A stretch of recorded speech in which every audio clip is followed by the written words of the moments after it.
Do we have Mr. Copeland? Yes. All right, you want to go ahead and get him on the stand?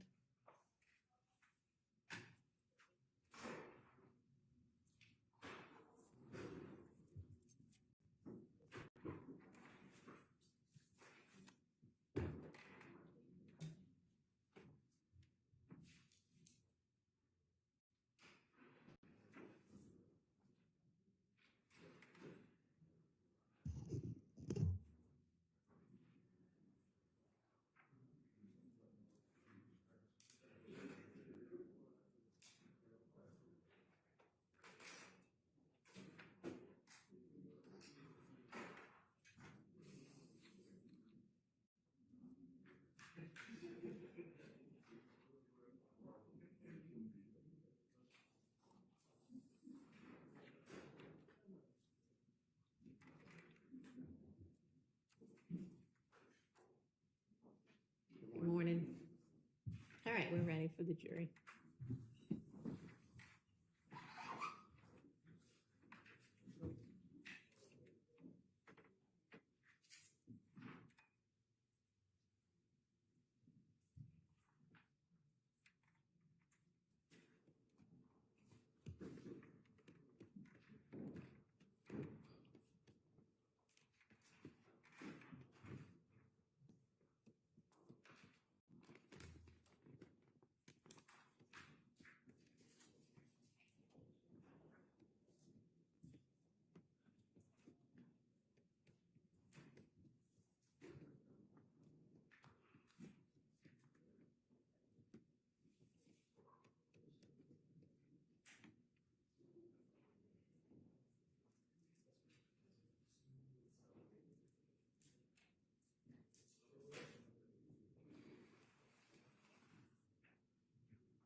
Thank you so much. Good morning, ladies and gentlemen. I hope y'all had a restful evening last night.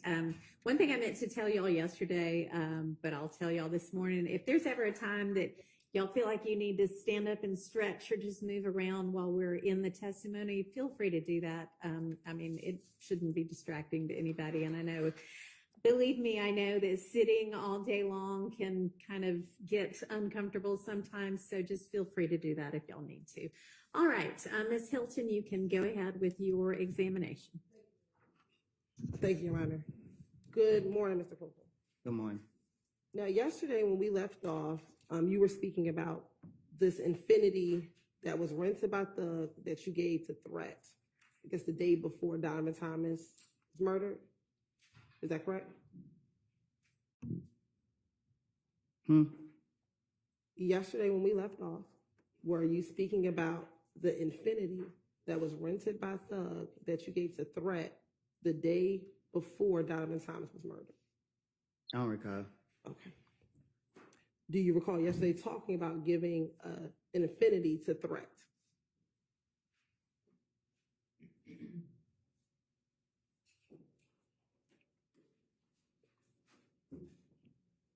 Do you need me to repeat the question? Yeah. Okay. Yesterday, do you recall testifying about giving the infinity to Threat. Mm-hmm. Is that a yes? Yes. All right. And you said that you gave Threat that Infinity after you and Little D from Cleveland Avenue spun out that Infinity on the highway. Is that correct? I don't recall. You don't recall what you said yesterday? I didn't tell you that yesterday. I said I gave Threat the car yesterday. Okay. Did you also talk about you spinning out the car on the highway yesterday as well? I don't recall. All right. And when you gave Threat the car, that was at the studio off of Northside Drive? I ain't for sure which one it was, but Would this be the studio that's 675 Metropolitan Parkway? Metropolitan? Yes. No. Is this the studio that? I don't recall which studio it was. If you saw a picture, would you recognize it? Recognize what? The studio. Hell, no.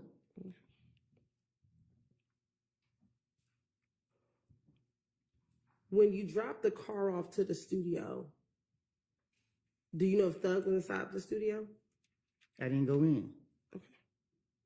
But do you know if he was there or not, although you did not go in? I didn't allow it. Do you know if he was there? I don't know. Back in 2015, how often would you go to the studio? Not much. And when you say not much, what does that mean? I like to be in the streets. Okay. So how often would you go to the studio? I just said I don't know. Okay. Would it be once a week, once a month, every couple of months? I don't recall. Now, you said that you gave Threat the vehicle, you said you gave Threat the Infinity, and you don't know what happened next. Is that correct? I said I gave Threat the car. Okay. And I left. Do you know if Threat gave the car back to Thug?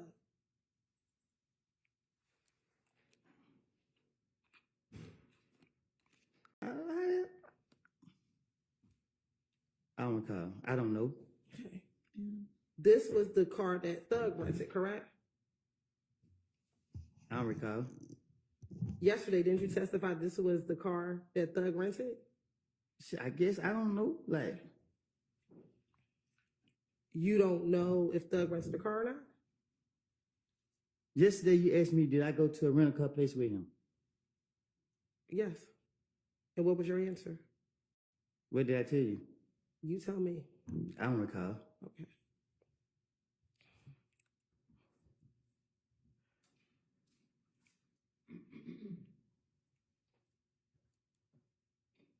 Now, once you gave Threat the vehicle and you left, when did you find out about Nut being killed? I don't recall.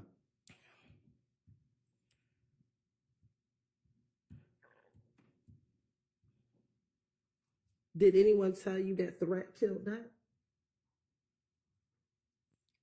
Didn't? Sustained. Why did you bring up that you gave the Infinity to Threat? Why did you tell me that yesterday? Because I did. Okay. And why did you tell me that? What you mean? Why did I tell you that? Yeah, why was yesterday the first time that you ever mentioned giving Threat the Infinity? Because y'all sitting here like y'all know what y'all talking about when y'all don't. Okay. So why didn't you tell the police that back in 2015? Because I ain't trying to go to jail. Why would you go to jail for giving someone a car? The same way y'all take me to jail for everything else. Okay. But is there a crime to give someone a car? Sustained. Why did you think you would get in trouble for giving someone a car? I don't recall.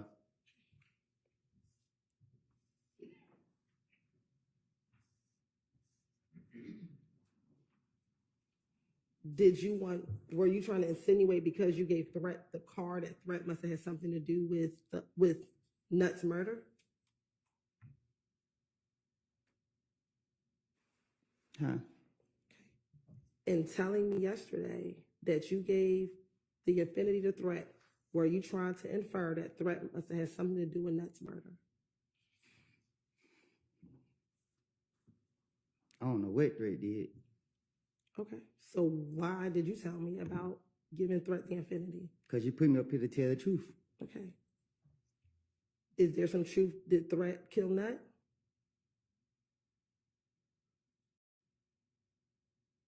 I got to answer that. Yeah. Do you have an answer? I don't know what Threat did. Okay. Back in 2015, did you tell the police that threat killed Nut? No. Okay. Did you tell police that other individuals killed Nut? I'm going to protect Threat. Okay. But you didn't protect the other people that you talked about? Me and Threat been friends since 2001. Okay. Are you closer to Shannon than you are to Threat? I'm closer to Threat than I am any person in the street. Okay. But when you were talking about who you were close with, you never mentioned Threat to the police back in 2015. Is that correct? That's my partner in crime. Okay. But in 2015, when they asked you who are you closest to, you never mentioned Threat, correct? Right? Because I know the police trying to get me. Okay. But you talked about being very close to Little D, correct? Because the D is a pretty boy. You talked about being very close to Shannon, correct? Because Shannon is a pretty boy too. Okay. But all the pictures, do you remember the pictures that we showed you back in June? Right? They only had you, Shannon, and Little D primarily, correct? This one, I'm not on that other type of time. Okay. Do you have a lot of pictures with Threat? Yes. Okay. Back in 2015. We have a lot of pictures together. Why would you tell on Shannon and not on Threat when you're talking about the murder of Donovan Thomas? Because telling is being honest. Lying is lying. I'm going to protect. Right? Why would you make up anything on Shannon when you said to the police, It's those easy. are your friends, even though they're pretty boys. Those are your friends. So why would you make it up as to Shannon and not tell the police about Threat? Because the thing is, if a person ain't do it, they ain't do it. So no matter what I tell the police, they didn't do it. So I ain't got to be like, okay, I'm telling the truth by saying they did it. Okay, they didn't do it, so the police can't lock them up for something they didn't do. But if I say Threat did it and Threat actually did it, then that's a different story. Are you telling us that Threat did it? I ain't said Threat did nothing. Okay. So did Threat kill Donovan? I don't know. Are you now bringing anything about Threat because he's deceased and now can't come in here and defend himself with whatever it is that you're saying? I'm up here to tell the truth. You going back into the past and I done told you 1.5 times that I don't lie. So you put me up here to tell the truth. The truth of the matter was I gave Threat the car. Okay. And that's all that you did was gave Threat the car. That's all I recall.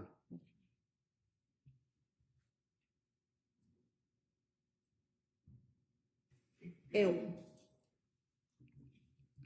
you gave him the car at the studio. And once you gave him the car, what did you do?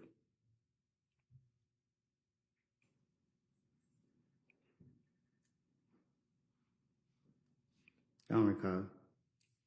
Did you go home to Deshaun's house? I don't recall. So how is that you recall giving Threat the car, but you can't remember anything else that day? I probably geeked up. Geeked up when, now or then? I don't do drugs now. Okay. So how is it today?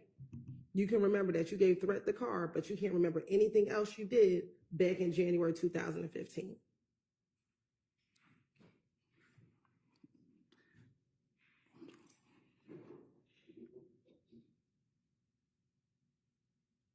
I don't recall You don't recall what? nothing. Okay, so you don't recall that Threat gave you that you gave the car to Threat? That's what you want me to say? I want you to answer truthfully, Mr. Copeland. I think I just said I don't recall. Now, yesterday you testified that Gaither and the police were out to get you. Is that fair? That you said that yesterday? You told me yourself that they did me wrong. I asked you a specific question. Yes. Okay. Isn't it true that in 2015 you would call Gaither if something happened in the streets? Because I'm playing on her. Okay. But isn't it true that in the January interview that you met with Gaither and Dennis, you called her to let her know that they were shooting at you? Because I ain't no telling what I did back to them. Okay. And it was after you called her that you went to the studio. I don't recall calling no Gaither telling her anything. I don't recall. In the interview, didn't she tell you, I waited up here for you because you called me? I don't recall. And that she was actually getting ready to get off of work, but since you called her, she waited for you. I don't recall. All right. Isn't it true that in the February interview, after you were shot at and your daughter and your child's mother was shot at, when they told you you needed to give the gun to someone, you said, I'm going to call Gaither and I'm going to give it to Gaither? I don't recall. Isn't it also true in May of 2015, when you were originally detained at the Dunbar Center with the gun, that they took you over to Turner Field because you asked to speak to Gaither? I don't recall. No. And that Gaither met you at Turner Field, correct? That's a lie. She didn't meet you at Turner Field? You got the police report. The police that got me said that every time they get me, they got to notify the gang unit to come get me. Did you? When they touch me. So you did not call and ask for them to speak to Gaither? No. Okay. And did you meet with Gaither at Turner Field? No, I was in the back of the police car in handcuffs. Did Gaither meet you at Turner Field while you were back in the car in handcuffs? I don't recall. And matter of fact, that day, did you get released? And, From Turner Field, did you get released? Yeah, I guess. Did you go to jail the day that you met Gaither at Turner Field? Did you go to jail that day? I don't think so. I don't know. Okay.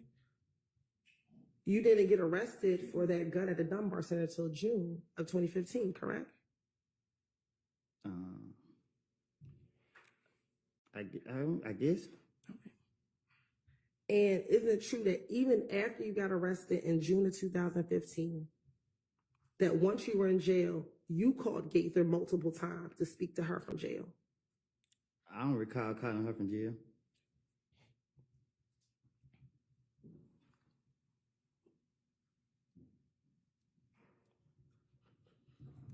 You don't recall having Deshaun call Gaither multiple times for you?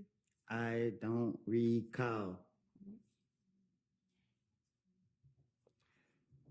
And didn't you want Gaither to come and meet with you at the jail so you can give her more information? Speak on the facts. If she want that gun and she keep asking me for a gun and I ain't giving her the gun, what make you think I'm getting her truthful information? If I trust her so much and I always call her, why I won't get her the gun? It's self-explanatory. Didn't you tell her you didn't give her the gun because Shannon had taken the gun to Miami? Or taken the gun while he was on tour with Doug? No, I don't know what I done told her, but I'm not going to give her no evidence on me. Okay.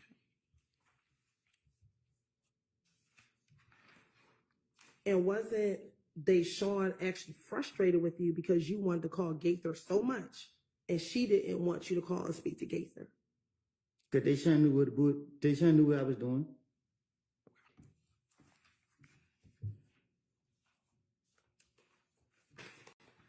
I want to go back to the February 20th interview.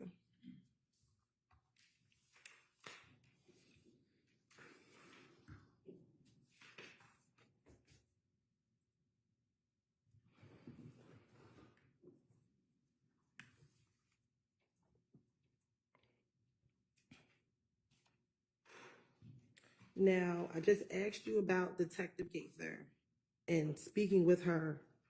Isn't it true that in the February 20th interview, you told Detective, I had came down here and talked to Officer Gaither and somehow word hit the street. I told Gaither a lot of stuff, but it did not get out. But just this time, it hit the streets. Now people looking at me sideways. Do you recall telling the detective that? I don't recall nothing I told. I don't recall what I don't told the detectives. I tell them anything that what they'll go for, or what I think I can convince them to go for.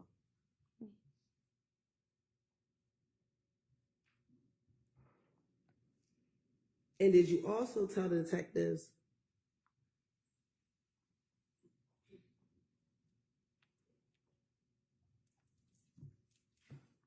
the detectives told you that you needed to actually keep in touch with Gaither and lay very low. And you told them, I'll keep in touch with her and I'm going to give her the gun. Did I give her a gun? I didn't ask you that. I asked you, what did you tell the police? I don't recall what I told them, but I would have told them anything to get them out my face.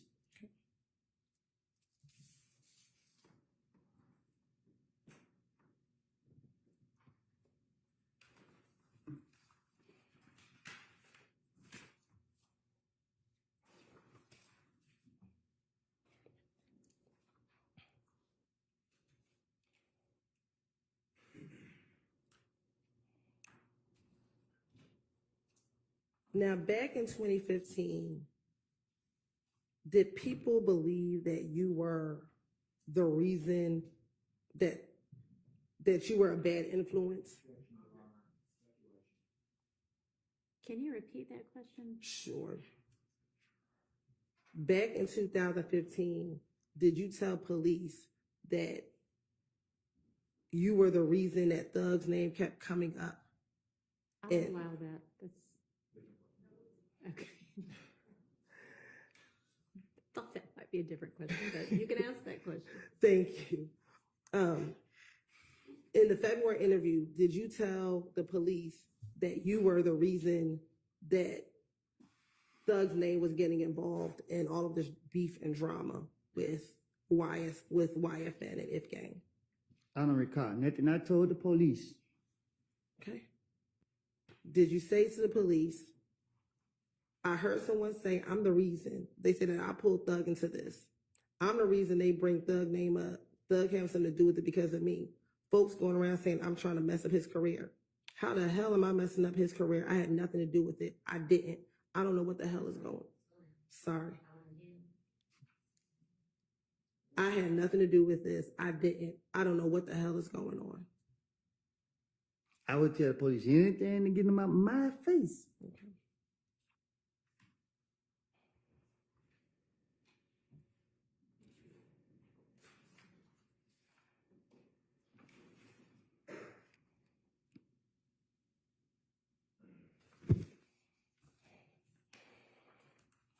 Now, after this February interview, were you then arrested later on that day on a probation violation?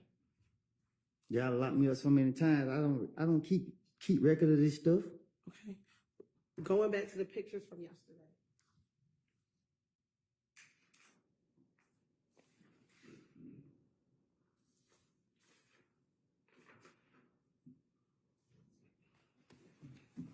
I'm showing you 378 Yankee Charlie 1 and 378 Yankee Delta 1. Is Yankee Charlie 1 February 20th, 2015? How I supposed to know which one of them is it? Look at 378 Yankee Charlie 1. Do you see that on the paper? Okay, Do you see the date that's on the top? Friday. What's the day? Friday. What's the All date? right, we already established yesterday it was February 20th, so Yeah. just ask the question. Looking at both of those, is one you're in the jumpsuit and one you are not in the jumpsuit? Right. Okay. And is one on the February 20th and the other one on February 21st? Oh, okay, yeah.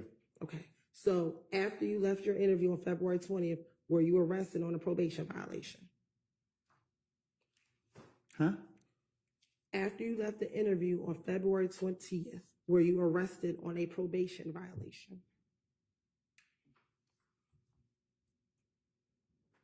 The next day, are you in Oh, blue yeah. jumpsuit? You said when I left. Okay. Do you remember when you were arrested? The papers got the next day. I don't know if it's the same day or the next day. Okay. But when you came back, you spoke to Detective Gaither on the second time on February 21st, correct? This what it looked like in the picture. All right. And during that interview, she was trying to get you to tell them what happened regarding the shooting of your child and the shooting at you, your child, and your child's mother, correct? I recall. Okay.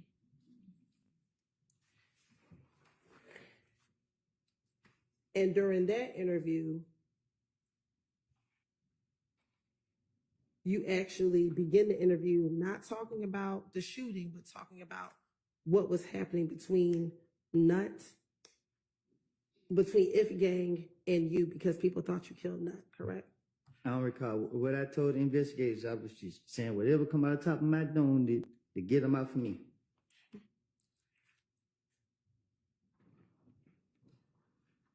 And during that interview, did you then again reiterate to Detective Gaither that you did not kill Nut and you didn't have anything to do with it, correct? I don't recall what I told no investigator.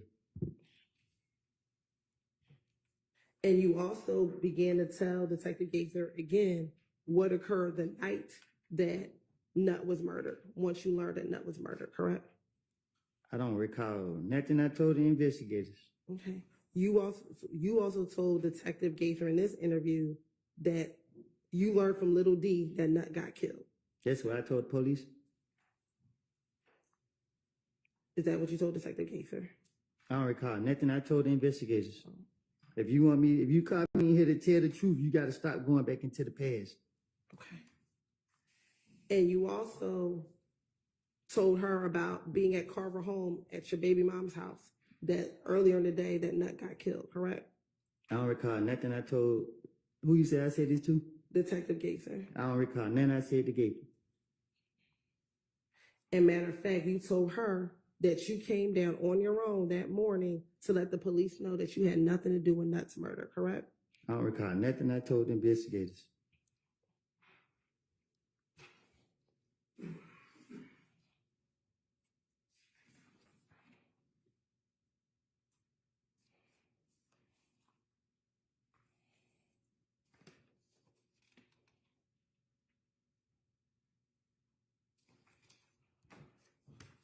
Now, did you also talk to Detective Gaither about your fear of being labeled a snitch?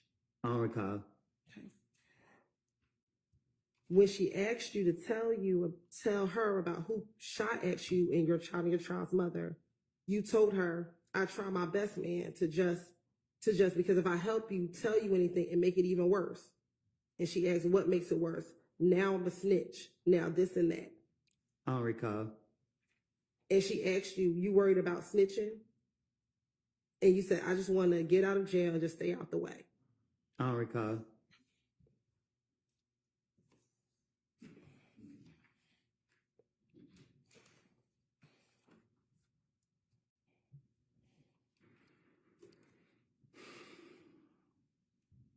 Now, you also talked to Detective Gaither in the same interview about trivia as well, correct? I don't recall. And you told Detective Gaither that trivia provides a lot of information about Kel to Muntul. I don't recall. And that's where you all get a lot of your information regarding If Gang, correct? I don't recall. And that's because Trivia was dating Shell Cal and Muntul, correct? I don't know who she date. Okay. Did you tell Detective Gaither that Trivia was dating both Muntul and Shell Cal? I don't recall nothing that I made up to the police.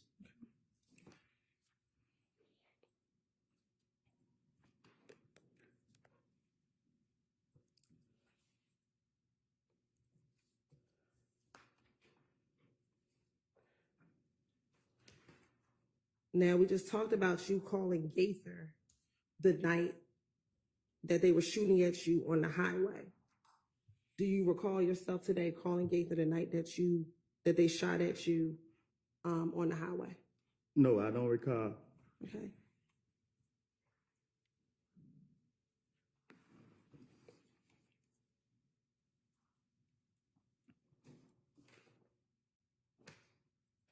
Now, do you recall Detective Gaither in this interview asking you who shot at you, your child, and your child's mother? I don't recall. And that you told her that the person looks like you think it was Tay? I don't recall.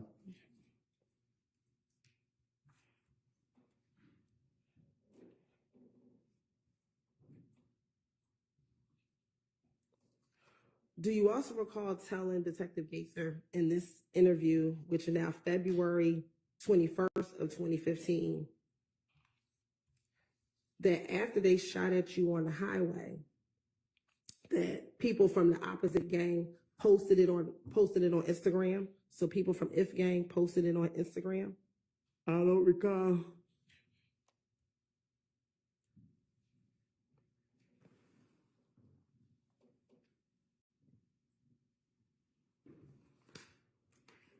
Did you also tell Detective Gaither you had concerns that if people learned that you were talking to police and it gets out, it was going to make this stuff get worse for you?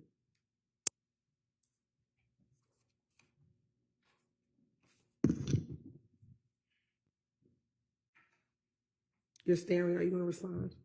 I don't recall. Okay.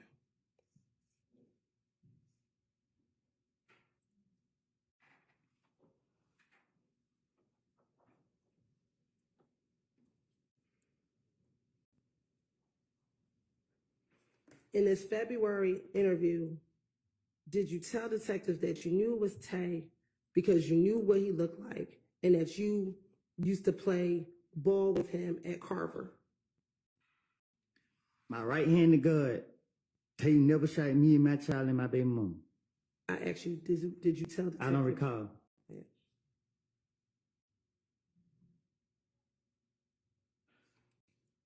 And that you had concern because you had brought him to your house before? I don't recall.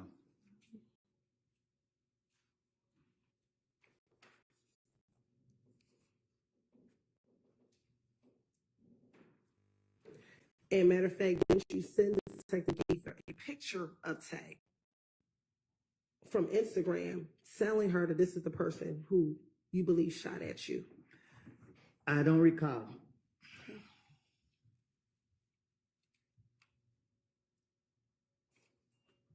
And matter of fact, when you were speaking with her, she said to you, you can start out by who is it? You sent me this picture. Which one is it? And you responded, it's the guy standing by in the brown. Say that again.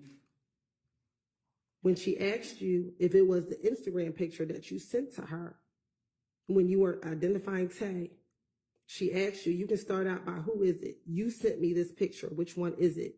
And your response was, it's the guy standing by in the brown. I don't recall.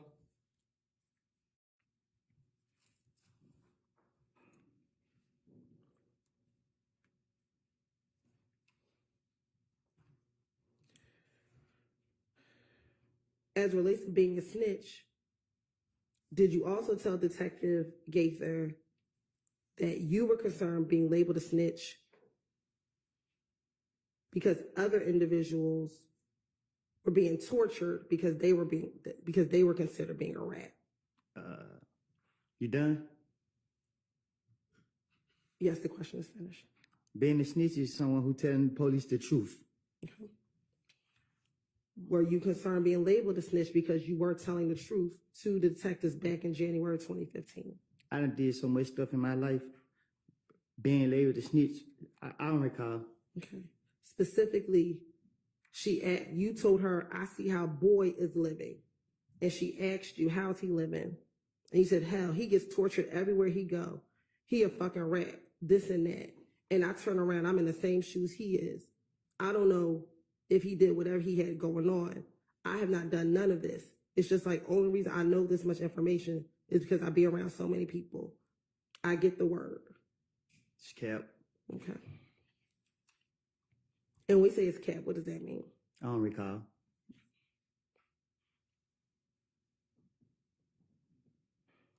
Earlier, you said that the person that you be with the most is Threat back in 2015, correct?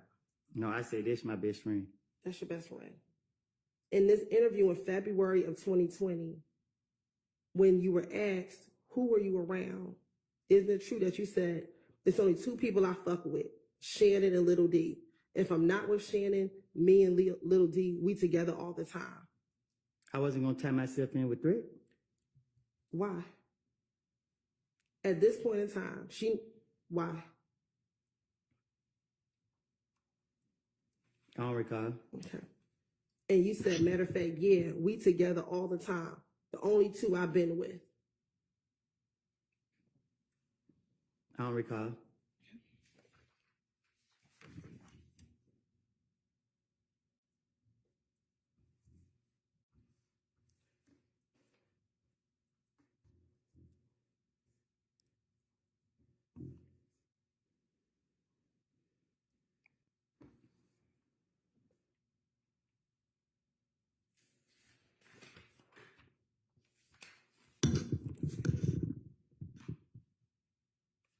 Now, you're saying that you were lying to the detectives. When they asked you for the gun, did you tell Detective Gaither, listen, Gaither, I tell you, I'm not going to lie, man. I'm going to get you the gun. He didn't want to give me the gun. This and that. I told the detectives, give me a couple of days, and I want to get the gun for you. And isn't it true? Is that what you, excuse me, do you recall telling Detective Gaither that? I don't recall telling her that. I don't know what I tell Gaither anything, but one thing I ain't gonna do, I ain't gonna be no fool. Okay. I'm not giving myself up. And isn't it true that in June, you finally gave Detective Gaither the reason why you could not give her the gun? Because she caught me again, right? I don't recall what I don't say in no interview, but I'm not stupid to get a police no gun.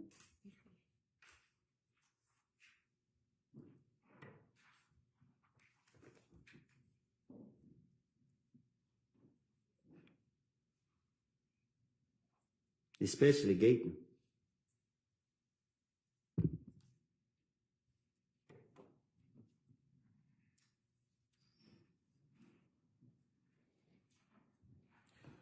In this February 21st interview, did you also tell Detective Gaither again about this meeting with a man named Mo, and he gave you 97 days to live?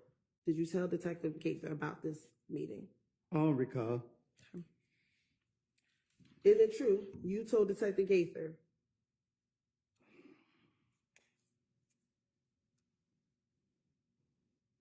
Mo said I have 97 days to live. If I ain't dead in 97 days, they gonna shoot a Mechanicsville until they kill me. The word come back to me. Moon seen somebody downtown. They were If gang. He's like, damn, what up with y'all? What y'all got going on? Niggas like, it was a misunderstanding, bro. They made it seem like we come to get everybody. We beefing with the whole If gang. Nah, it's just Kel and everybody up under Kel, and they all beefing with me. But I was posted up in the middle of my neighborhood every day. Okay. Were you all beefing with the whole If gang? I don't recall. And when you say we were beefing with the whole If gang, were you talking about YSL? I'm from Canterville.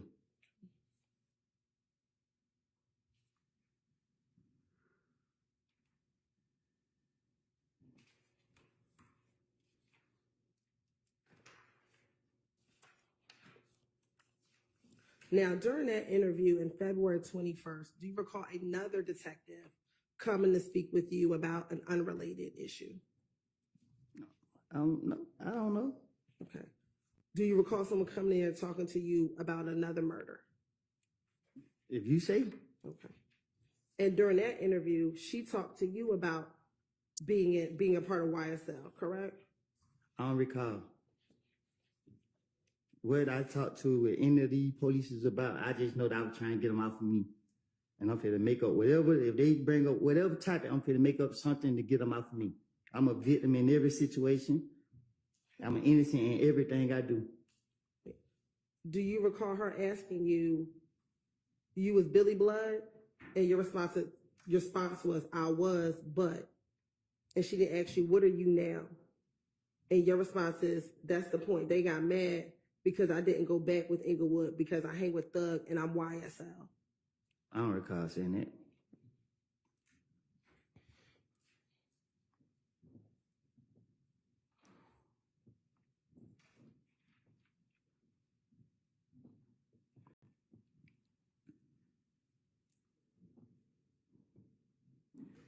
And then you also continue to say that the Inglewood family people were also mad at Little D because he used to be Inglewood.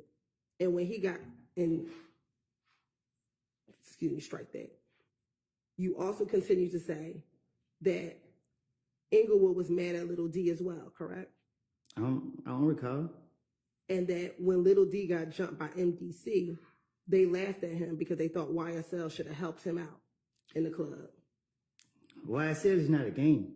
So you can't, y'all keep trying to attach that to things that go on.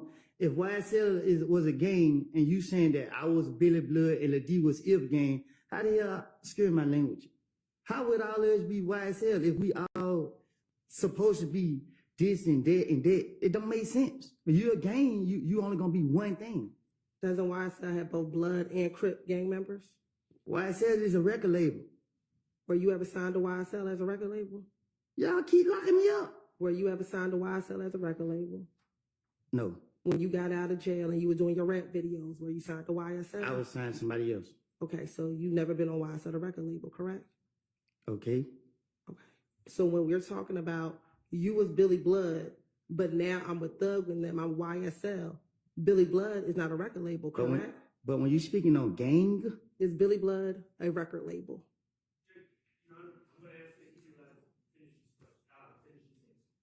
All right, Bill, he didn't seem to be answering. Go ahead and answer the question that's on the floor. Is Billy Blood a record label? I don't know what Billy Blood is. So when she asked Saying it wrong? she asked you was Billy Blood, you said I was, but I'm talking to the police, so I don't recall what I don't say it to them. But when you're trying to say gang, it's a difference. When you put that gang on things, you go into where I was. I was a 30 deep gang member. You can't say I was a YSL gang member. YSL was never considered a gang. Y'all making it a game. when you responded, I didn't go back to Inglewood because I hang with Thug and I'm YSL. Did you say I'm part of YSL, a record label? Listen.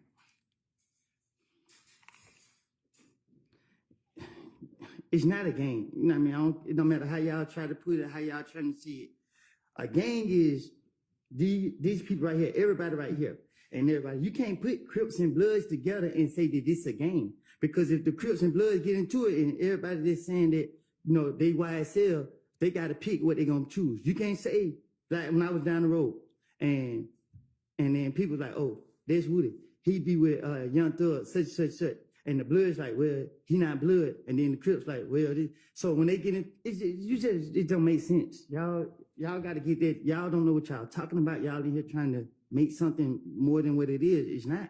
Is Duke a Crip? I don't know. Ask Duke. I'm asking you. I don't recall. Okay.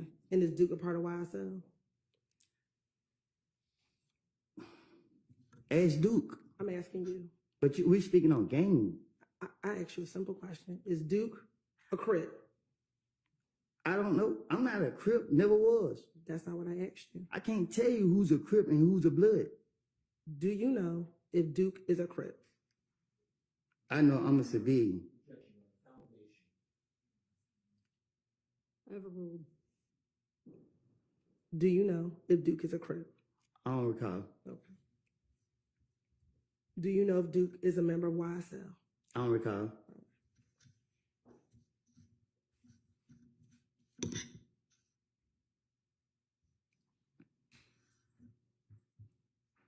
Also, in this February interview with Detective Gaither, did you also speak to her about the gambling house shooting that occurred in Lakewood? I don't recall. Did you tell her the whole time it come back on Kel and them, because there's a little gambling house we go hang out and gamble. We go there, we gamble, we come out and leave, Kel and them in the bushes. Kel, Stewie, they never mentioned the third person name. They in the bushes. They start shooting at us and they shot so many times. Shit, I was just glad to be alive. I don't recall. And when she asked you what gambling house, you said in Lakewood. They shot so many times. So damn near shot everybody's car. But they missed everybody and grazed one person across his back. But when the police come, came, he had already left. Couple people left, but it was Kel. Do you I don't recall.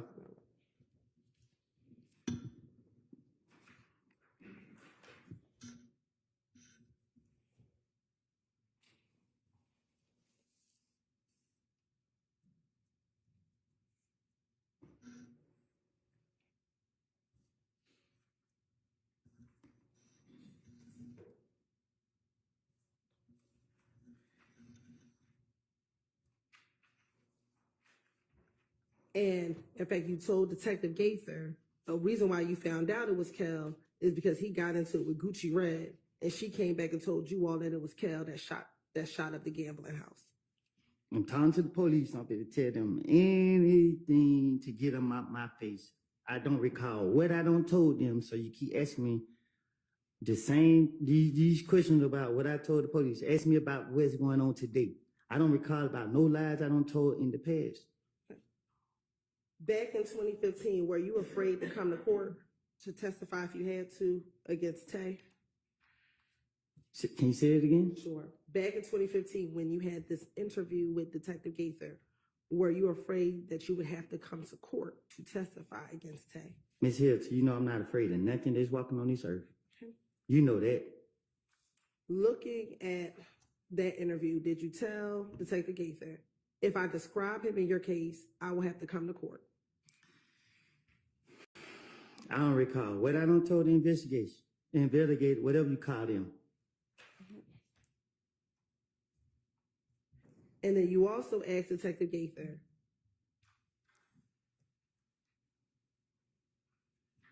if you point him out, meaning Tay, that's going to make it in his discovery packet. I don't recall. Nothing I don't told the investigators.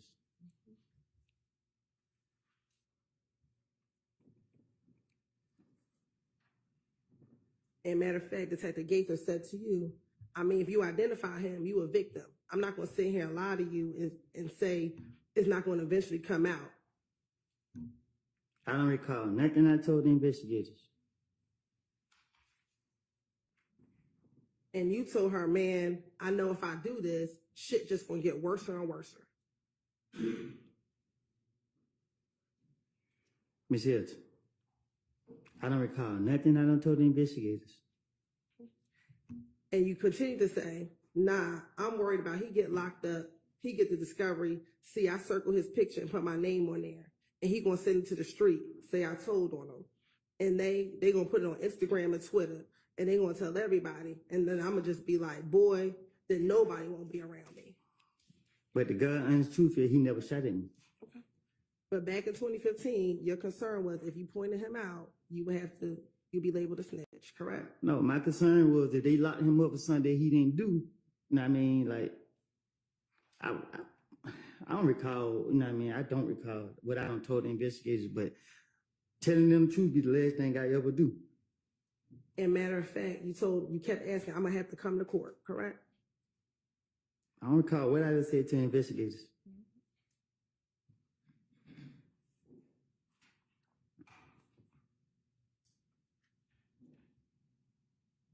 And at that point, she tried to encourage you to pick him out of the photographic lineup, correct?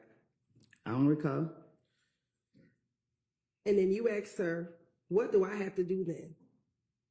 And she asked you, what you have to do then what? And you said, after I snitch. And she said to you, it's not snitching, it's telling the truth. If you call it snitching, you circle the person you know that shot at you. It's snitching when you telling the truth. And that's what your concern was, correct?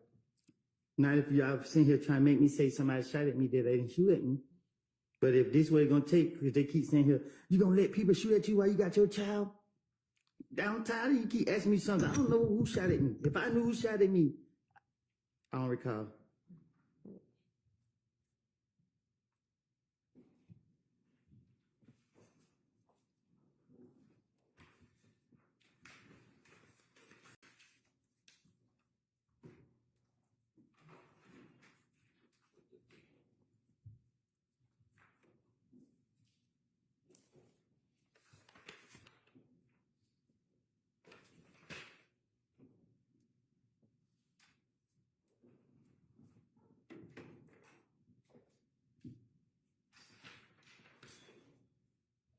Now, you said that everything you told the detectives is a lie. But didn't you also tell detectives that every time you hung around with Young Thug, he told you he was going to show you some new shit? That he's going to show you a new way of life? I don't recall what I done told the investigators. Was that a lie? I don't recall what I told the investigators. Did Young Thug tell you at some point in time back in 2015 he was going to show you a new life? What the hell? My life was all right. So I don't recall him telling me that. Did you travel with Thug on tour? No, I never traveled with him on tour. Did you ever travel with him on a plane? Yes, I have. Okay. Did you ever go to Miami with him? Yes, I have. Did he ever give you money to post up in the club? Nope. I want to pay somebody else's money. Did you tell the police that he would give you money at times to flash in the club? I tell the police, what you done tell them this is my money? They gonna want to know where I got it from?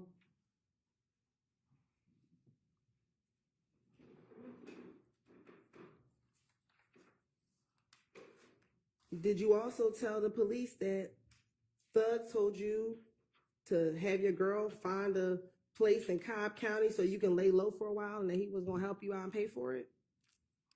I tell the police anything to get them out my face at the time. I don't recall what I done told them. Did Thug offer to pay for some place for you and your girl to live to lay low? Did he ever do it? That's not the question I asked you. No, I made it up. I don't recall what I done said. I don't know. I don't even know if I said that to the police. Okay. So are you saying today that Thug never offered to have you to lay low and pay for a place? Thug never did nothing for me besides let me travel with him to his concerts, shows, whatever you want to call it.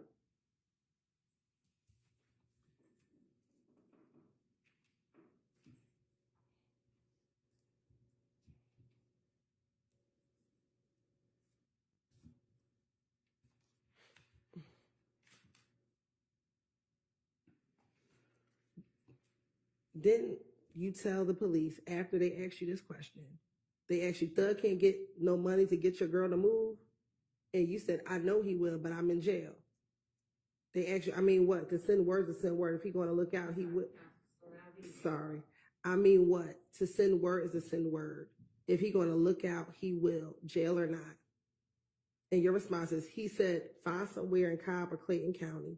They won't come there. He said, don't bring anybody to the house.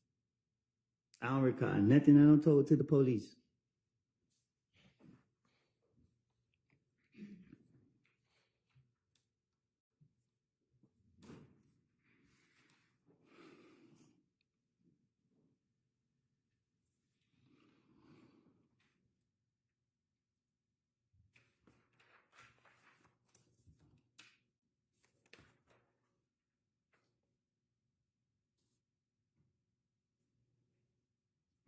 Now, you said that you was a member of 30 Deep.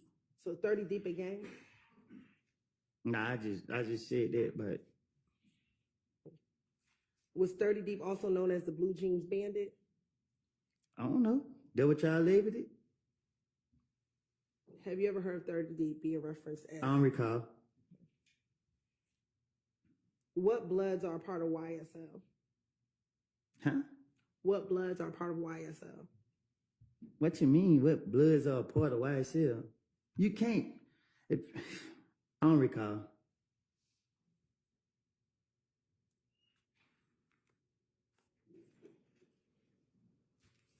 Do you know what other Crips are a part of YSL? I don't recall.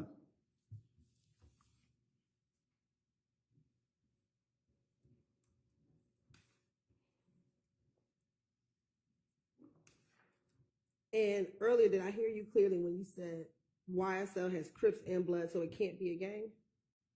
Did you say that? 'Cause you got to understand, if you're a gang, right?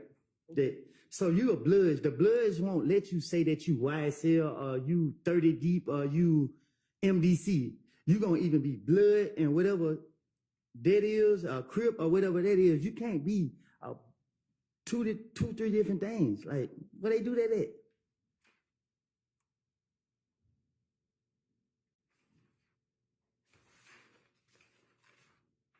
Who your loyalty gonna be with? If you claim you 3 different games, anything liable to go down. Is your loyalty to YSL? Is what? Your loyalty My to loyalty YSL. to myself. You keep saying YSL. What YSL ain't got nothing to do with me or the streets.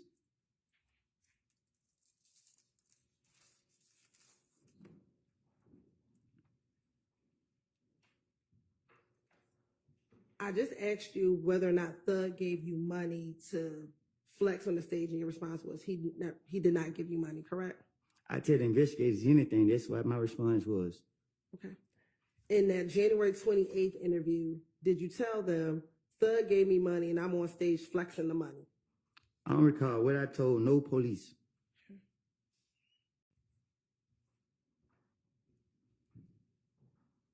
And as it relates to Miami, in that same January 28th interview, did you tell the police Thug had a show? He took you to a show with him. Thug had a show. I think it had to be in Miami because it was on a Sunday. We flew to Miami on a plane. While we in Miami, they was like in the club, this and that. I don't recall what I done made up to tell the police.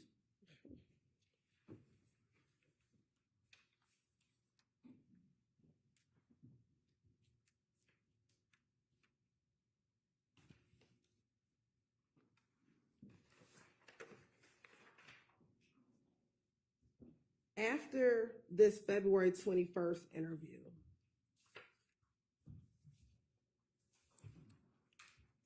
did you go to jail? Can you say that again? After you were finished with this February interview, did you go to jail?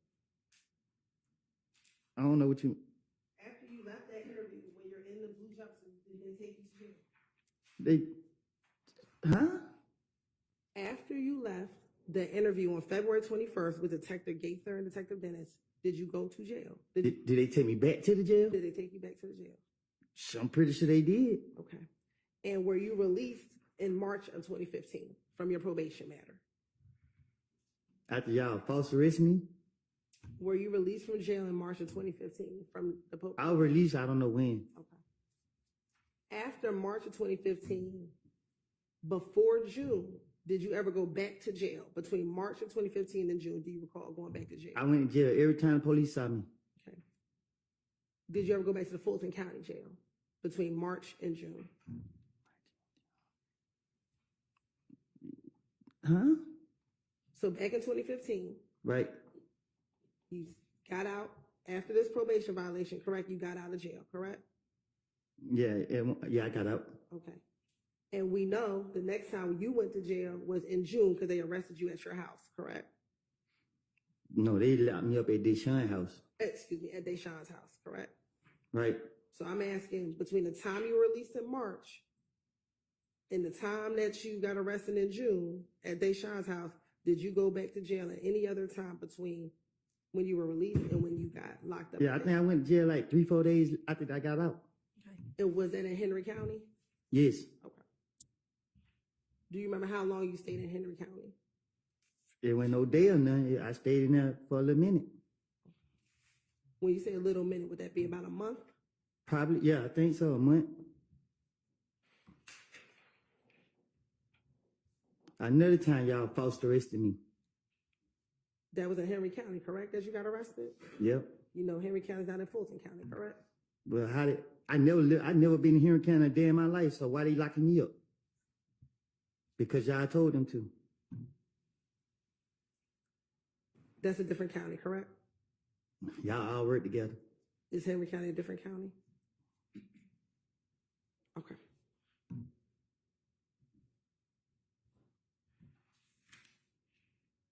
Now, during this time between March and June, were you still being accused of killing Nut? I don't know. Did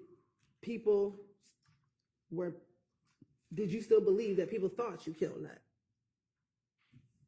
I don't recall. Also, during this time, isn't it true that you thought that Thug was trying to kill you as well? Huh? Between March of 2015 and June of 2015, did you believe that Thug was trying to kill you? I don't recall. When you get arrested in June of 2015, you were frustrated. Is that fair to say? Can you say that again? When you got arrested in June of 2015, you were frustrated, correct? I was. Okay. You were upset that people were blaming you for something that you didn't do, correct? No, I was upset. Y'all kept locking me up, and I was trying to get up. I don't recall. Okay. Did you tell the police you were upset because people kept blaming you for something that you did not do? I tell the police anything to finish my way out of jail. And you also told the police that you thought Thug was trying to kill you, correct? I tell the police anything to finish my way out of jail. Okay. And it was during that June interview that you gave it all up, didn't you? Gave what all up? That you told about everything that happened the night of Donovan Thompson's murder. I had no time to I don't recall.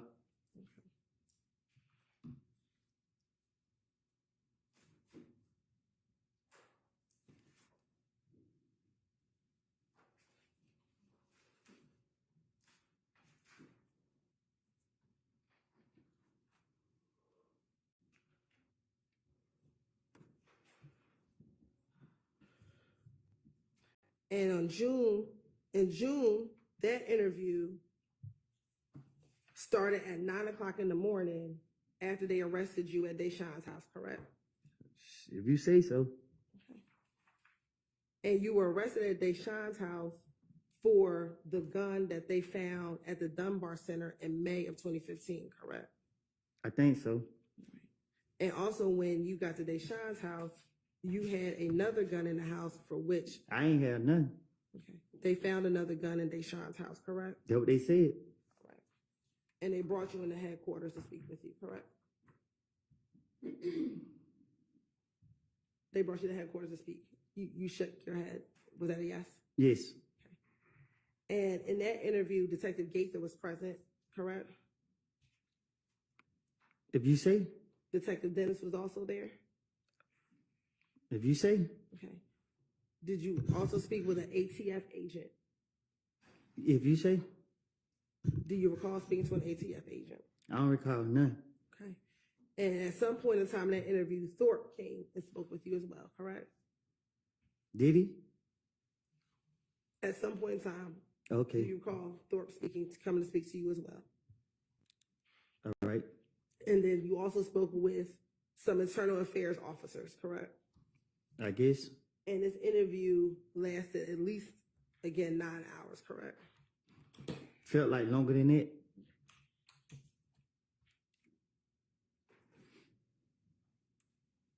And when you first get into that interview, you tell Detective Gaither that you have not been hanging around Shannon. Can you correct? say it again? When the interview starts, you tell Detective Gaither that you had not been hanging around Shannon anymore, correct? I don't recall what I told the investigators, but believe me, if I'm not going to tell them the truth. Okay.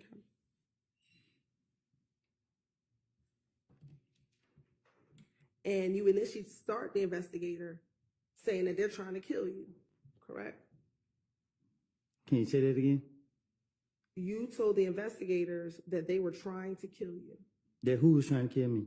that Thug and them were trying to kill you. I don't recall. Do you recall, did you ever text Thug's sister, Dolly, to ask her if Thug was trying to kill you? I don't recall. Right. Do you recall telling the detectives that you texted Max and asked her if Thug was trying to kill you? I don't recall what I done told these people. But I'm not going to tell them the truth. Keep telling you that. And were you concerned that they were trying to kill you because you had told on them? If I done told them, they would have been in jail if they did anything that I was telling on them about. Did you tell the detectives that they were trying to kill you because they think you told on them? And I'm like that. Okay. Matter of fact, Detective Gaither asked you, why is everybody in the world trying to kill you? And your response is, they think I told on them. You get in front of the police, play stupid, mislead them. I don't recall what I done told them. That's why I can't tell you, yeah, I remember telling them this. I don't recall. Okay. And you actually provided the detectives with Dolly's phone number, correct? I don't recall. Okay. And Dolly's phone number at the time ended in 1990, correct? I guess. I don't know. And I'm calling her Dolly, but you actually called her Max, correct? I don't recall. And you told the detective that her name is actually Dolly White on Instagram. I don't recall.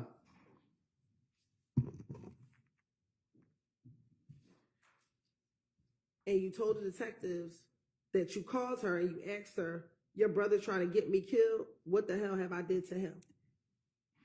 I don't recall nothing I done made up and told the police.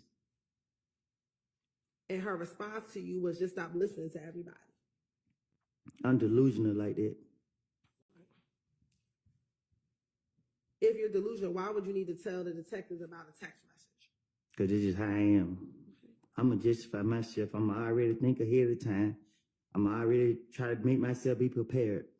I don't recall what I done told these people. I told you time after time after time. I done made this stuff up. I done made it all up. I done made it all up. You still want to ignore it. And when the detectives asked you why would they be trying to kill you, you said, listen, when Nut got killed and police called me down here, I came down here and I told them, look, I don't know what the hell's going on. These police acting like they think I killed this man. I keep telling them this. So if they were trying to kill me. If he got killed in January and I got locked up in June, I would have, if there was truth, if they were trying to kill me. So they mean they were trying to kill me, and you said if game was trying to kill me, why ain't nobody kill me? Because last time I checked, I was in Mechanicsville every single day. So y'all gonna go off without a lie to the police then? At this point, we wasting time right now. Isn't that one of the questions you asked the police? I don't know why they haven't killed me yet because I'm always in Mechanicsville. Keep it on. I don't know what you talk about. I don't recall nothing I said to the police. And also, when they asked you,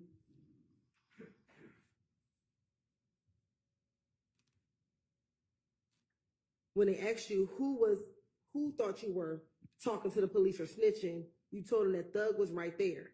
Thug was there every time that you answered the phone to talk to the police. I had to be the stupidest person in the world to answer a phone for the police in front of anybody. Why would I answer the phone in front of anybody with the police? That don't even make sense. You can just tell the police anything, they're going to go for it. Okay. But did you tell the police that you would answer the phone in I don't front of recall Thug? what. I'm sorry, go ahead. Did you tell the police that you would answer the phone in front of Thug? So that's why they think you were snitching. So they think I was snitching, and like you said, I was still around them. And you want them to be killers or whatever you want them to be. Why didn't that? Why I'm not dead? Why? Didn't you ask that same question to Detective Gaither? I don't know what I don't ask them, but it's just. And you said the same thing. I'm in Mechanicsville every day. So if they want me to be killed, why haven't they killed me yet? That's the same question you asked Detective Gaither, correct? You telling me or you asking me? I'm asking you that what you also told Detective Gaither. You ask me. That's what I'm trying to tell you. So you can't pick and choose what I'm telling the truth about or what I'm lying about. I can't say the word what I'm trying to say because you don't want me cursing. Okay. So the point is, did you tell Detective Gaither the same thing you're telling here is, why haven't they killed me yet? I've been in Mechanicsville every single day. I tell the investigators anything so that I'm innocent, I look innocent, and I ain't guilty of nothing. Are we clear? I understand what you're saying today. Okay. Let's talk about what you told the police back in 2015. Back in 2015, because you still haven't answered this question. Did you tell the detectives the same thing that you're saying here today, which is, I don't know why they haven't killed me yet because I'm in Mechanicsville every day. So?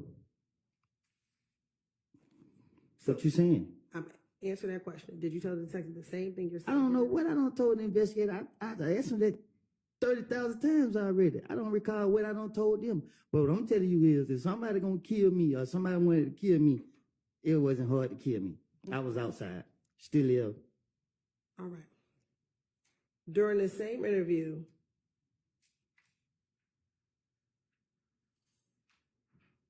you were concerned that Thug did not want you hanging around him anymore, correct? I'm talking to the police. They're trying to tie this man into me. Okay. Did you tell the police in that interview he did something, he got rid of me? And they asked you, what do you mean? He ain't want me hanging around him no more. I'm like, what the hell? You feel what I'm saying? What the hell? This N-word don't want me around? I get to asking Shannon and them, and Shannon's like, I don't know. If they wanted me dead, they knew where I laid my head at. They could have easily called me and be like, come here and kill me if they were living like that. Okay. And then they asked you, why does it matter to Thug if he talking to police or not? If he had no say-so with what happened with Nut, you know what's going on? And your response is, between us, I want to say they had something to do with it. Who was they? Don't All pull. of them. Oh, I'm sorry. Go ahead. Don't pull them in my shenanigans. I keep telling you that. Y'all got me here to be truthful. All right. And when you said all of them, and Detective Gates asked you Thug and who, and you said Shannon and Beezy, all of them been acting funny towards me. I don't know if you know, which you already know, that I don't run behind nobody. So when the investigators are questioning me, I'm going to say whatever to spend them to get them off of me. Okay. And at that point, they asked you, how long have you known Shannon? And you said, longer than Thug has. And they asked, have you known Shannon for a good part of your adult life? And you said, we went to school together. Because I knew my motive. My motive was to put the blame on them to get it off of me. And then they asked you, you tell them, I'm going to tell you the truth. They did it. I don't recall nothing I don't told the police. And you said, I can't say who did it. And they said, who was they? You finished? Mm-hmm. I don't recall nothing I told the police.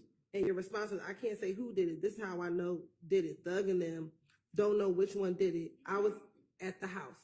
And you began going into what happened on the night of the murder. Is that correct? I don't recall nothing I told the police. Okay. You told the police back in this June 10th, 2015 interview, baby mama, she woke up. And I'm like, where you at? She at the Family Dollar on Auburn. And she's on the way. And you're telling the detective, this is the night of the murder. Do you remember this? I don't recall nothing I told the police. And he said, is it true? After that night the murder happened, I called Thug. He always answered for me. I FaceTime him. He hung it up. I'm like, damn. I called D. And D like, where you at? I don't recall nothing I told the police. I made it all up. And they clarified, D, is that the Mickey-on? You asking me? I am. I don't recall nothing I said to the investigators. And then she said, yeah, the Mickey-on. I don't talk to the one from Cleveland. D. I don't talk from D on Cleveland. Oh, I'm about to get. Oh, I'm sorry. Go ahead. You want to take a break? No, you good. Okay. I'm about to get this car, this white Charger. Do you recall telling the detectives that you were going to get your brother's white Charger? I tell the investigators anything as long as it ain't telling on myself. Okay. He said, all right, I go to my brother's house. He going to give me the car, and I pulled up to the green store. I don't recall nothing I told the investigators. You then told him again, I called Thug. I ain't called D, and he didn't answer. I think you just asked me that, and I just told you I don't recall nothing I said to the investigators. Okay. You then tell the detective, I pull up at the green store. I talked to Little Reddy. Me and Little Reddy talking, and D said he was on Cleveland. So then you went over to Cleveland. I don't even know who Loretta is, but I don't recall nothing I talked to, none that I told the detectives or whatever y'all want me to say. Okay. You then tell the detectives that you leave from Mechanicsville and you pull up to the McDonald's on Cleveland Avenue. I don't recall nothing I don't told the investigators. Okay. And do you recall going to the McDonald's? I don't recall nothing. Okay. And you told the detectives when you pulled up to McDonald's that D was with Bentley and them, correct? I don't recall nothing. And is Bentley OG Bentley? I don't recall nothing. Okay. And when they asked you who else was with you, you told them Nard. And you said, hold on, I think I'm lying. It was a white Jeep. It was Nard, D, Bentley, Shannon, and Yak. And all of them were in the Jeep. I don't recall nothing I told to the police. Okay. Do you recall being at the McDonald's and seeing the Mickey-on, Nard, Bentley, and Shannon in a white Nitro? I don't recall nothing. Okay. And this was the Nitro that Bentley has. I don't recall nothing. Okay. And do you recall D getting out of the vehicle and getting into your car? I don't recall nothing. and you told the detectives that D got out, and when D got out of the car, he got in the car with you. I don't know how many times I gotta keep telling you I done made it. I don't recall nothing. Okay. And is it true that once Nard got into the car, you stopped talking about the murder with Demikian? I don't recall nothing. Okay. Isn't it true that's what you told the detectives? I don't recall. Okay. Once Nard got in the call, did you have some concern about why D stopped talking? I don't recall. Is it true that you told the detectives when Nard got in the call, I'm like, D stopped talking. And I'm like, why the hell D stopped talking? I ain't say nothing. I'm in the car riding. I don't recall. While you were in the call with D and Nard, did Muntum call you?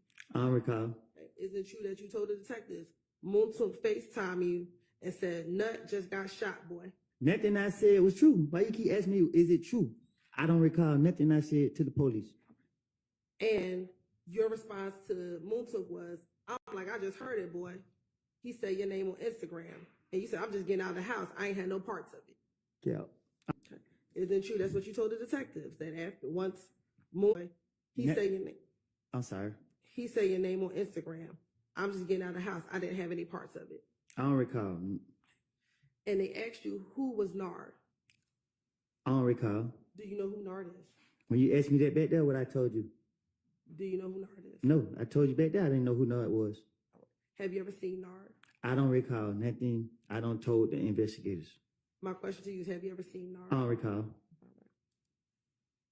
And when they asked you who Nard was, is it true you told the police that Nard was locked up?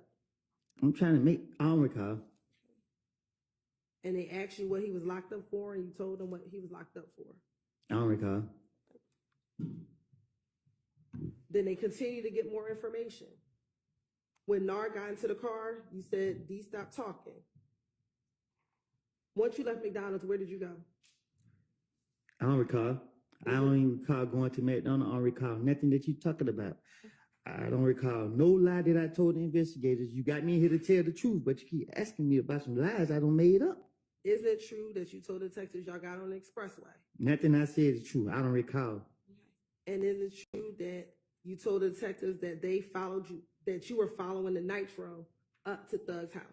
I don't recall. Okay. And isn't it true then you said you followed them to Thug's house, and you said once you dropped off Demikian and Nard at Thug's house? I don't recall. Okay. Do you recall going to Thug's house the night that Donovan Thomas was murdered? I don't recall. Isn't it true you told the detective? So we followed him to Thug's house. He stayed downtown at the Sky House. I don't recall. Did Thug stay at the Sky House back in 2015? I don't recall. Okay. Is it true that once you got to Thug's house that Nard got out of the car? I don't recall. Is it true you told the detectives that once you got to Thug's house, Nard got out of the vehicle? I don't recall. Is it true that when Nard got out of the vehicle, Demikian told you they just killed Nut? I don't recall. Is it true that's what you told the detectives? That once Nard got out of the car, Demikian told you they just killed Nut? I don't recall no lie I told the police. And isn't it true that when Demikian told you they just killed Nut, he pointed in the direction of Thug, Nard, and Shannon, who was getting out of the car? I tell the police anything get them out my face. And I do not recall one thing I told the police. And isn't it true you told detectives, your response is, I'm like who? And he just pointed towards Nard and them. I don't recall.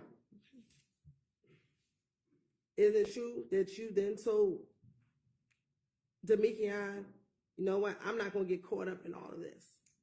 I don't recall. After that, then they asked you, why do they think that you did it? I don't recall. And your response was, because me and Kel get into it. I don't recall. And they asked you, what does Nard have to do with it? I don't recall. And you told the detectives, this is what I want to tell you. I think Thug and Nut had problems with each other. I don't recall.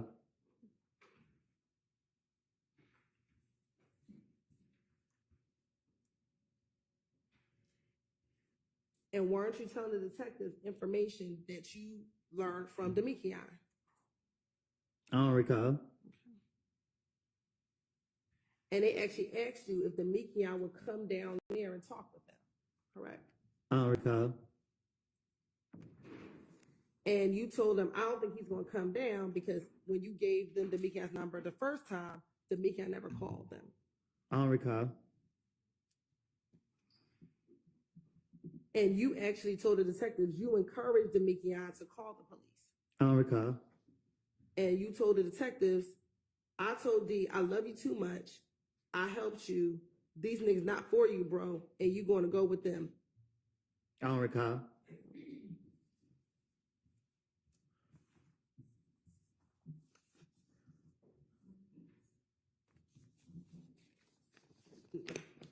Didn't D tell you that they hid the car and the guns after the murder of Donovan Thomas? I don't recall. Isn't that what you told the detectives, that D told you that they hid the car and the guns? I tell detectives anything they want to hear. If they go for it, they go for it. I don't recall. And didn't you tell the detective it was a gray car? I don't know. I don't recall what I told them. And you said you knew what the car was because you had saw the car on video. I don't recall what I don't told them. And they asked you whether or not it was a Pontiac. And you told them that it was not a Pontiac. I tell them anything. As long as I throw them out, that's all they matter. You also told them that it was a rental vehicle, correct? I tell them anything to throw them off.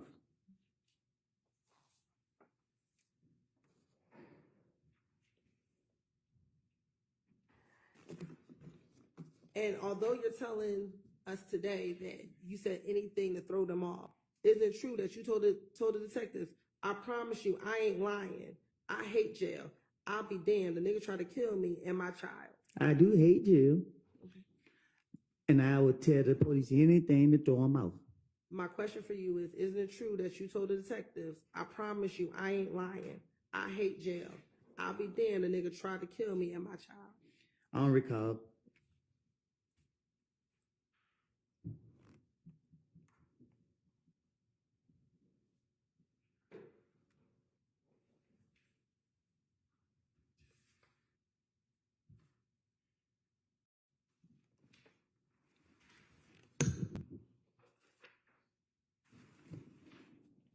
All right, Ms. Hylton, let's take a break. It's about time for our morning break. Let's take 10 minutes or so.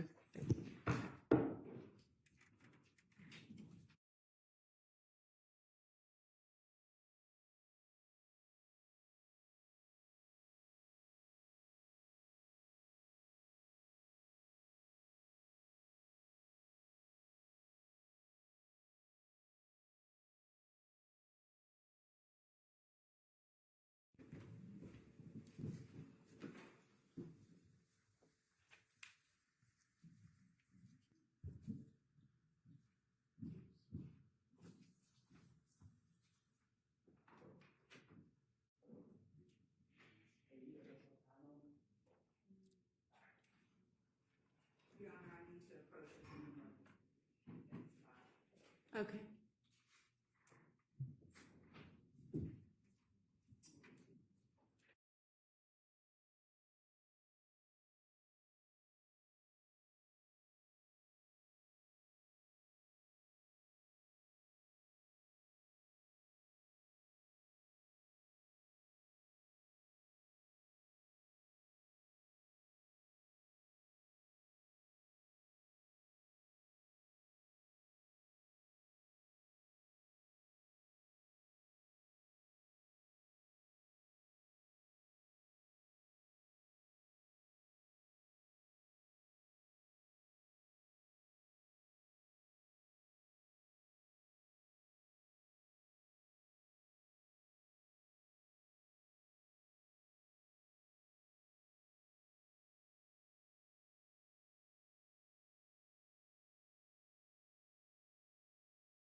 It scared me.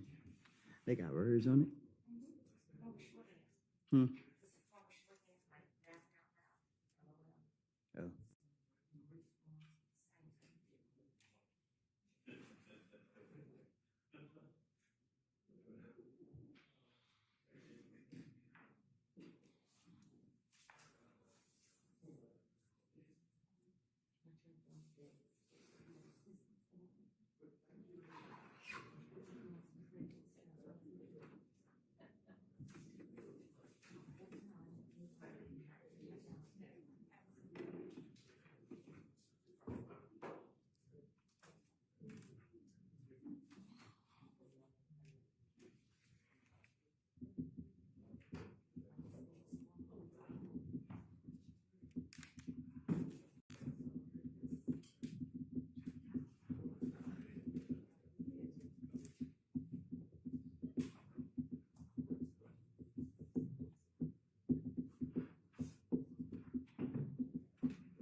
Mr. Copeland, back in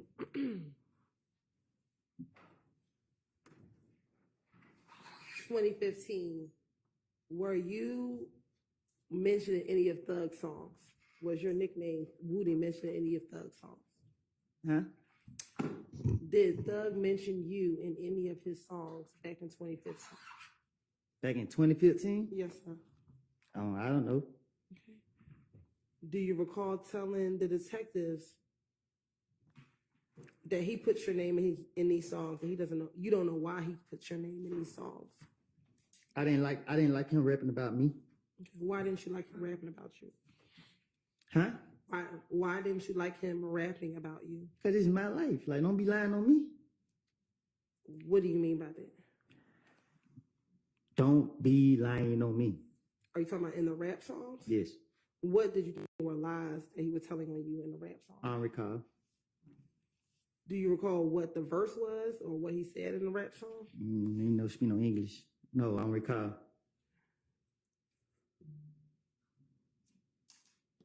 Now, back in 2015, we talked about the gun that you had, the gun that was at the Dunbar Center. I ain't had no gun. Hey, was there a gun that was in a H&M bag that they found at the Dunbar Center? That's what they said. All right. And is it true that Quindarius Zachary or Little D from Cleveland purchased that gun for you? I don't recall. Okay. Isn't it true that you told the detectives when they asked you, how did you get possession of that gun? You said, I got it the day he bought it for me. I don't recall. And you asked, and you said, yeah, he bought it for me. He bought it out of the pawn shop for you. I don't recall. And that you paid $1,000 for that gun. I don't recall. And you purchased the gun because you thought you could defend yourself. I don't recall. Did you think that you were able to defend yourself because of the retaliatory shootings that were happening back in 2015? I don't recall.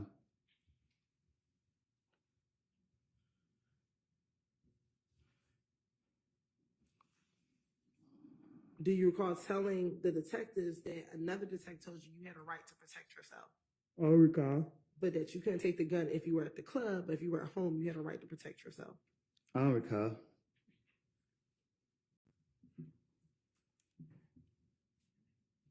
When you were at the Dunbar Center with the gun, were you trying to sell that gun? I was at Dunbar Recreation Center playing basketball. Okay. And while at the Dunbar Recreation Center playing basketball, did you have the gun that Quindarius Zachary purchased for you? I had a basketball. Isn't it true that you also had the gun that Quindarius Zachary purchased for you? I had my shirt off. I was playing basketball. Where was the gun at? You tell me. Isn't it true that the gun was sitting on a bench and the basketball court in an H&M bag? I was playing basketball. And isn't it true that you were trying to sell that gun that day, that you had it at the Dunbar Recreation Center? I ain't have no gun. Isn't it true that you told the detectives that you gave them the gun to sell and that they were going to sell the gun, that you were trying to sell your gun that day, that you got caught with the gun at the Dunbar Recreation Center? I tell investigators anything.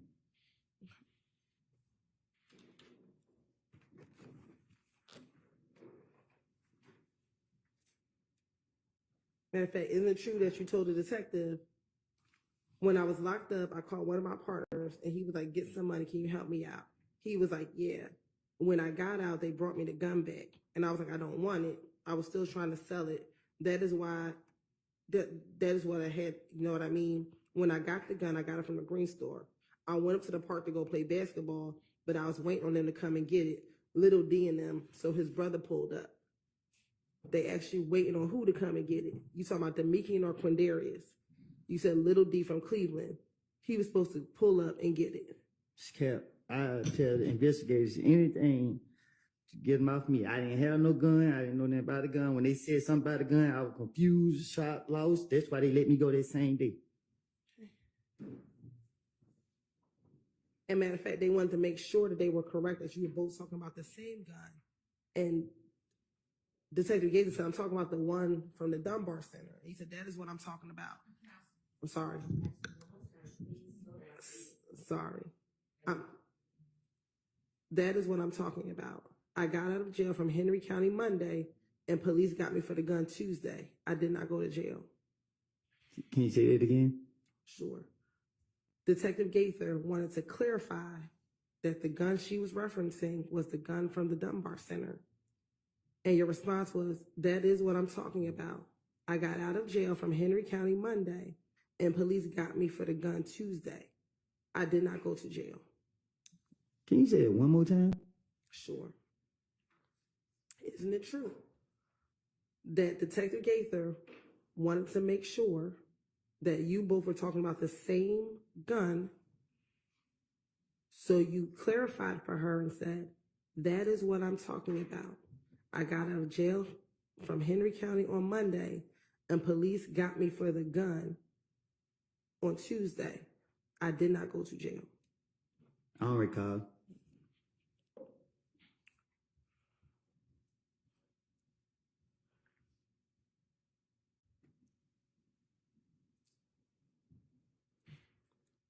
Now, back in June of 2015, were you still hanging with both Shannon and Demikian in June of 2015? I don't recall. Isn't it true that you told the detectives in that interview, 1 minute D is with Shannon, and then when D's not with Shannon, him and me are together? I don't recall. Nothing I told the investigators. I would tell them anything to get them off of me.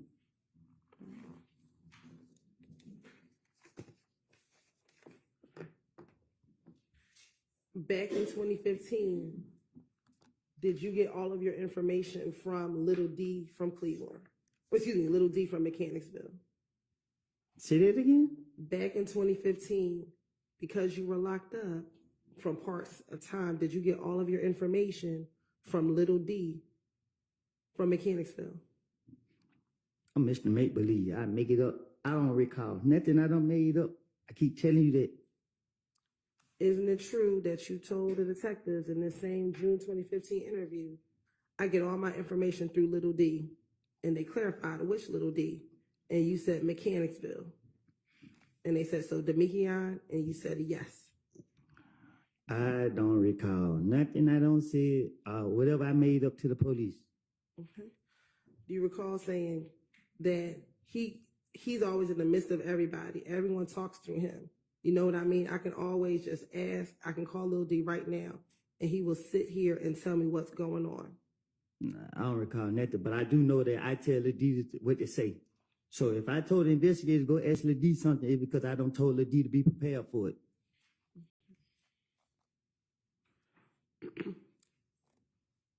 Now, in 2015, did you know someone by the name of Valerie or V? Who? Valerie. Who? Did you know someone by the name of Valerie? I don't recall. Okay. Isn't it true that you told the detectives that it was Valerie who told you that Thug wanted to kill you? I don't recall nothing. I done made up to the police. Isn't it true that you told the detectives that Valerie got into a car while you were at a baby shower and told you that Thug was trying to kill you? That wasn't true. I made it up. If I did say that, if I didn't say it, I don't recall nothing I said to the police. Isn't it also true, though, on a jail call after June 10th, 2015, you told Max that Valerie told you that Thug was trying to kill you? Because I told you one thing, I don't recall. Okay.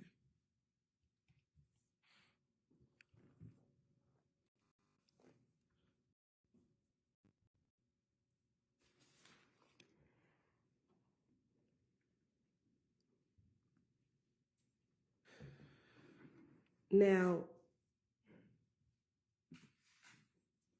is it true? Well, let me ask you this. After Valerie told you or that Thug was trying to kill you, did you try to reach out to Monte or Yak Gotti? No, I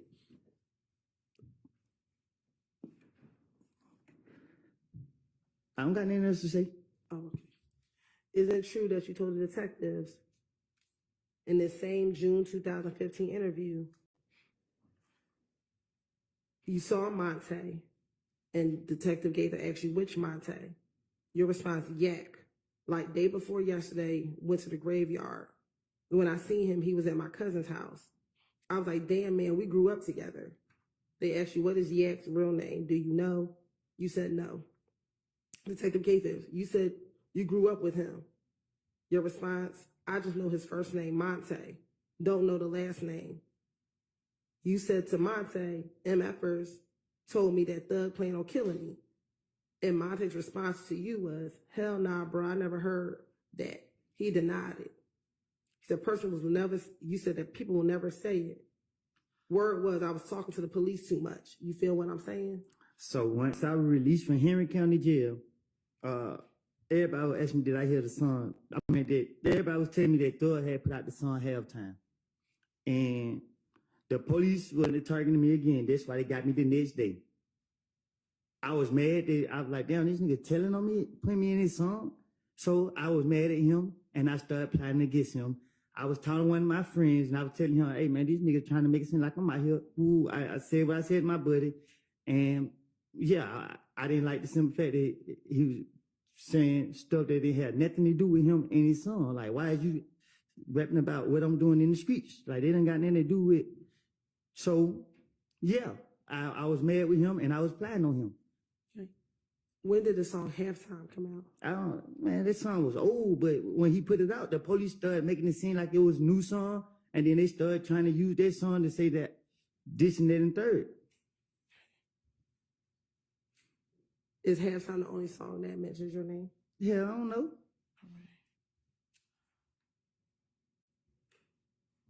I just know this song made the police come after me, and I didn't like the simple fact of it. I didn't give nobody permission to say nothing about me in no song. Why do you believe that the song made police started coming after you? Because that's what they said. They said it. That's what the investigator told me. What did the investigators tell you? I don't know. So is it your testimony that the investigator said, hey, because your name is in the song, we're now coming after you? What I do go to the grave with me, you hear me? Well, yesterday you did disclose that you and Threat shot up Rich Homie Quan's barbershop. Yeah, you got me frustrated, and I ain't mean to say that. Okay. Do you recall asking the judge if you could say it? I was frustrated. Okay.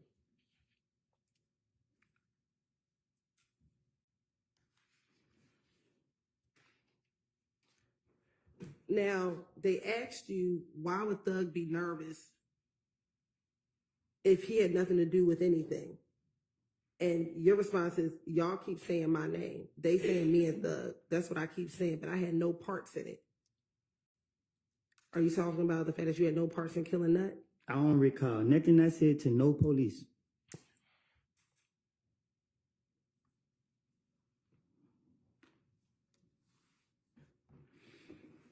Now, isn't it true that Nothing I said is true. So, up until June of 2015, were you trying to keep what you knew about Nut's murder to yourself? can you say that again? Sure. Prior to this interview in June of 2015, were you trying to keep what you knew about Nut's murder to yourself? I don't know what you mean. Isn't it true that you told detectives, this is what I'm telling you, this is what I'm telling you, I'm asking you, with the murder, I'm trying to explain it. I act like I never heard about it. I act like I never told D and none of them, period. So I just kept it to myself. Yeah, I tell so many lies and different stories to the point I don't even know. I don't have a clue what I don't see. All I know was I'm innocent. And today I'm innocent. And Threat innocent too. What are you innocent of? Anything. Okay. Are you innocent of, did you not kill Nut? Is that what you're talking about? Now, ask me that how many times now? Because I'm trying to understand what you're talking about. I don't know. I don't recall. Okay.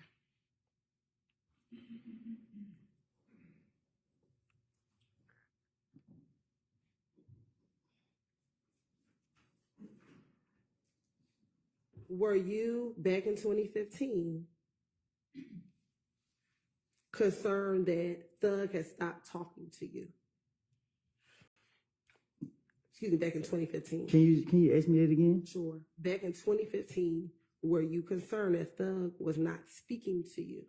No. Isn't it true that you told the detectives, he's not talking to me, period, and you're talking about Thug?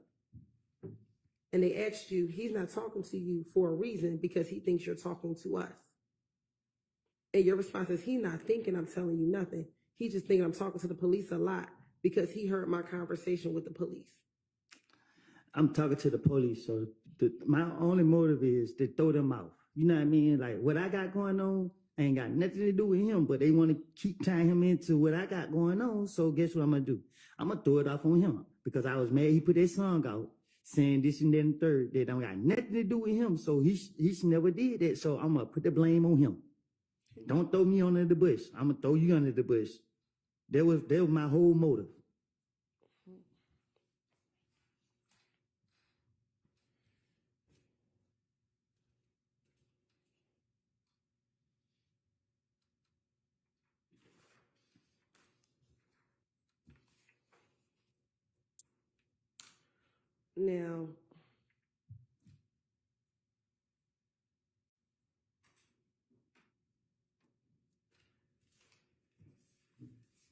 Now with your name inside of the songs, were you concerned that he was putting your names in songs? You thought he should be putting Shannon's names in the songs? So for one, the song was old. Halftime was old. The song been out since like 2014. You know what I mean? I wasn't mad about. I was mad about the timing of when the song was released, because the facts are the facts. I mean, I don't shoot nobody for that, man. So when he put it out, I didn't care for the song, but when he put it out, the police were trying to put this murder on me, and they was targeting me. I don't like the police keep bothering me. So I just didn't like I didn't like the timing of when they put that song out. When their label, whoever put it out, I didn't like the timing of it. When you said the police were trying to put the murder on you, didn't the police have you come in every single time for you to tell? Can you say that again? You said the police were trying to put the murder on you. Right. When you went in each of these times in early June, in January through June, did you ever get arrested for Nuts murder? What you mean? You said the police were trying to put the murder on you. Between January and June of 2015, did you ever get arrested for Nuts murder?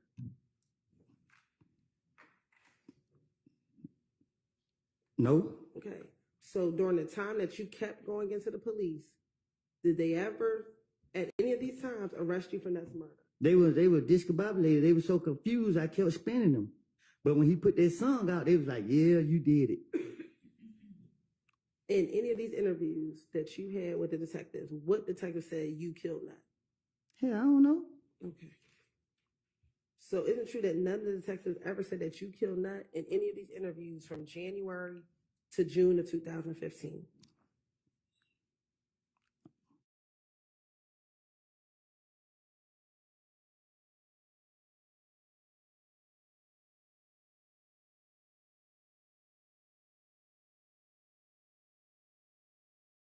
Shit, I don't know. But isn't it true that that's what you told the police, that everyone is putting your name in it?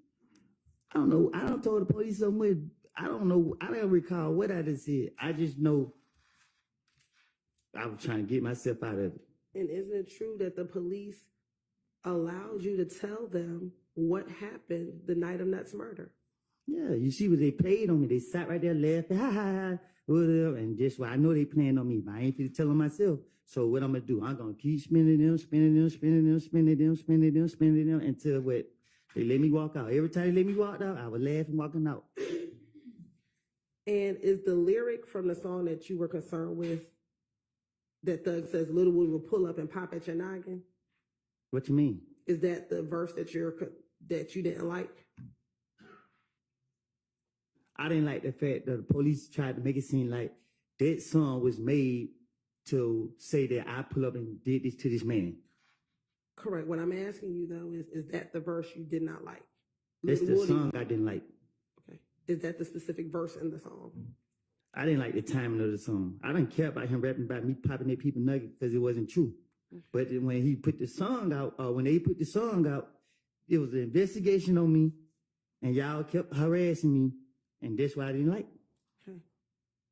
At this time, what investigation was on you regarding this song? I don't recall. Okay. Because isn't it true that there was no open investigation regarding any of the shootings at this time regarding you? How I supposed to know? When you spoke to the police, did you come in the first time to clear your name, this next two times as a victim? When you first went to go speak to the police about what happened in 2015? I'll rephrase, Your Honor. When you first came in January 2015, didn't you come to clear your name? I don't recall nothing. Okay. The next two times, both in January 28th and February 20th, you came as a victim, correct? How I supposed to know? And when you came in February 21st, you came because you had violated your probation, correct? You keep saying I came. They took me. It's a difference. All right. And then in June, you were arrested because of the gun that was at the Dunbar Center. That y'all placed on me. None of those times were you accused of shooting and killing Donovan Thomas, correct? Y'all charged me, and like what? One of them, y'all did put them charges on me. But I'm asking you, between January and June, when you were talking to the police, there were no charges against you for killing Donovan Thomas. You said no. I don't recall. I don't know.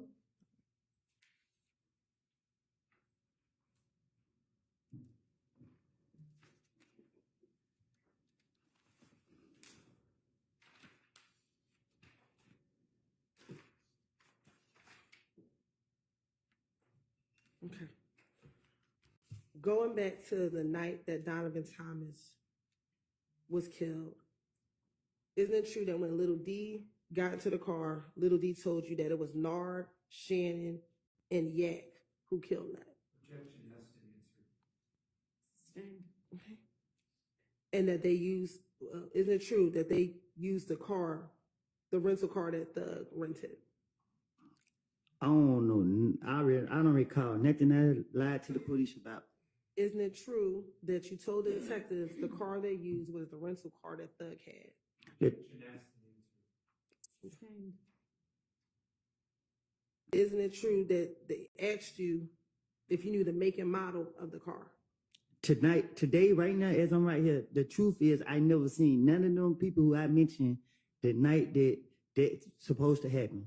Okay. I told the investigators anything, and they went going for the stuff that I was telling them. So I had to try my best to convince them. So guess what? I would have to do it. Fuck it. I'm about to put it on these niggas because they closer to me. They'll go for it. I don't just trying to get them out my face. They asked you where Thug rented the car from, and didn't you tell them that he rented it from the airport? So you got to say a little truth and put it with the bullshit. Okay. Is it true that he rented the vehicle from the airport? I don't recall nothing. I'm tired of answering these questions at this point. You keep asking me the same thing over and over and over and over. Okay. Isn't it true that you told the detectives he rented the car from the airport? I don't tell the police the truth. Okay.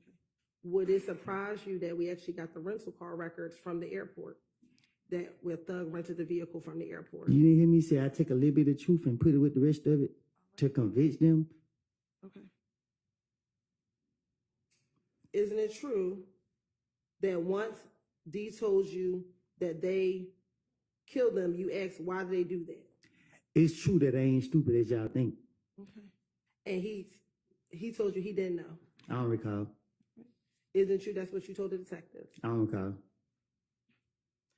Isn't it true you asked Demekion, was he with them when the murder happened? I don't recall. And his response was, no, he wasn't there. I don't recall. Isn't it true that's what you told the detectives? The truth is, you asked me about lies. I don't say it in the past, and I'm sitting right here trying to be truthful. But you keep trying to go into lies that I can't keep up with. I remember. Isn't it true that Demekion told you that Bentley went and hid all the stuff? I never get into business that don't have anything to do with me. Okay. Isn't it true that's what you told the detectives, that D told you that Bentley went and hid the stuff? I tell the detective that anything to get them off of me. Isn't it true that Little D told you that they initially rode past the barbershop and that's when they saw Nut? Yeah, I don't know. I don't recall. Okay. Isn't that what you told the detectives that Little D told I you? don't recall nothing I done told the investigators. And isn't it true that Little D told you that when they saw Nut, they switched cars? I don't recall nothing I don't lie to the investigators about. Okay. And isn't it true that's what you told the detectives, that they switched cars? I don't recall. Okay. Isn't it true that D told you that they switched cars and Thug got into the Pontiac with a girl? I don't recall. Okay. Why would I be wanting to know if any of this that took? I don't even want to know because I don't. It's nothing to do with me. So I'm making. I don't recall. Okay. Isn't it true that's what you told the detective, that the Demekion told you that Thug and the girl, they got in a Pontiac? I don't recall. Okay.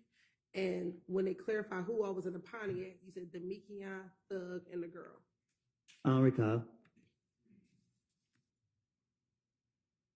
And is it true that you told them that they switched cars at the gas station? I don't recall. Okay. Would it surprise you that we have surveillance video from the gas station? The hell if I know? Okay. And would it surprise you that it shows the Pontiac and the Great Infinity at the gas station? Do it show me? You told me this is what Demekion told you, correct? Man, you hear me? I don't recall nothing I don't say to the investigators.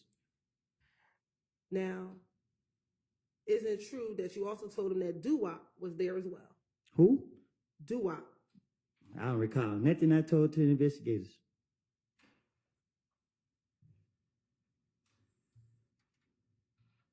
And isn't it true that you told the detective that, again, that you FaceTimed Thug that night?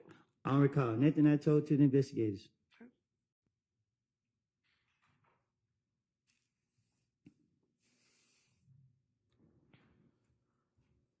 On the night of the murder, did you tell Deshaun what Demekion had just told you? I don't recall. Isn't it true that you told the detectives that after Demekion told you what happened, you called Deshaun and you told her the truth? I don't recall. And you told the detectives that they could call Deshaun down to the police department and talk to her. I don't recall. And matter of fact, you told the detectives, you told Deshaun, if anything happens to me, tell the police what I told you. I don't recall. Okay. Now, what is the reason that the thug and Nut have a personal beef? He's behind you. You can ask him that. Isn't it true that you told the detectives in this June interview, Nut and Thug had something personal against each other? And I told the investigators anything. I'm pretty sure I probably told them a different lie. You can't go off of what I don't said to them people. I don't remember what I said to them. Isn't it true that Nut and Thug got into a beef before you and Kel got into it? Yeah, I don't know. Ask him. Isn't it true that you told the detectives they fell out before me and Kel got into it? I don't recall. Then I told to the investigators. And when they asked you, did you know what they got into it over? You said you weren't sure. I don't recall. And if you were trying to lie, couldn't you just make up something at that point? Huh?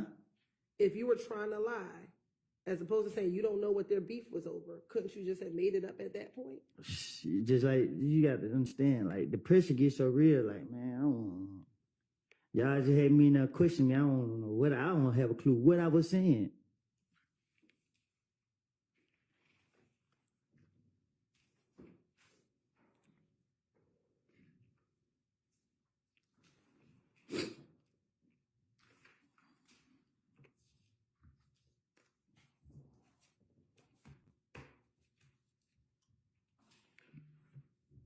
Now, is it true in this June interview, you also told them about the fight at Club Crucial that Monday before Nut got killed? Man, I'm pretty sure in that interview I made all type of things up to say. Now, in this June interview, would that now be the 5th time that you told them about this fight at Club Crucial? I don't know. If somebody do something to me, I'm gonna remember that, because I'm gonna be a victim. Okay, so if you were making stuff up, why did you keep on consistently telling them about I the said, same if event? somebody did something to me, I'm gonna be a victim, because once I be able to do something bad to them, I'm gonna be justified. Okay, Okay. so you told them about these events leading up to the night. I told them about events that involve people doing something to me. I don't know what I done told them.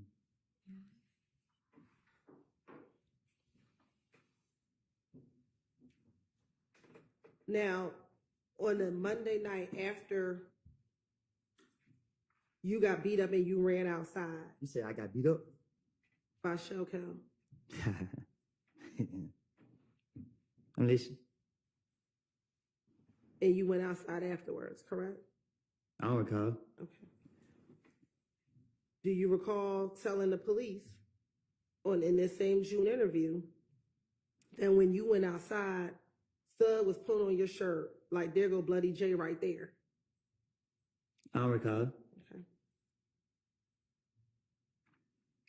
And next thing you know, you heard Shannon Shannon was near you when Thug said there go Bloody J right there. I don't recall. Okay. And isn't it true that you then told the police that Shannon and Munsil then jumped on Bloody J? You keep saying, is it true? I keep telling you, I don't lie to the investigators, so nothing I said was true. I'm asking you, isn't true this is what you told the I investigators? don't know what I done told them. Okay, isn't it true that in January you told them that some of your buddies jumped on Bloody J, but you didn't go into specifics? What you getting all aggressive for? Isn't it true that you told them in January that your buddies beat up Bloody J? I don't recall. Okay, but now in June you got with more specificity of who those buddies were that beat up I Bloody didn't J. hear you. I'm sorry. I didn't hear you. In June, you now told them with specificity who beat up Bloody J. I don't recall.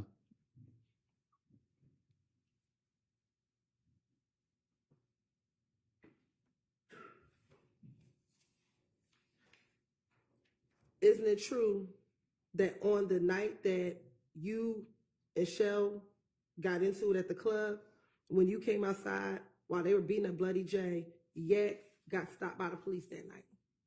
I don't know. Isn't it true that you told the police that Yak got stopped by police that night? I don't recall what I done told the police. If I told the police he got stopped that night and he got stopped that night, that's me again trying to put some truth with the rest of it to convince them that I'm being truthful. And is it true that you told them that night he got pulled over and locked up with a gun? I don't know. He right there. Ask him. Is it true that's what you told the police? I done told the police anything to get them off of me.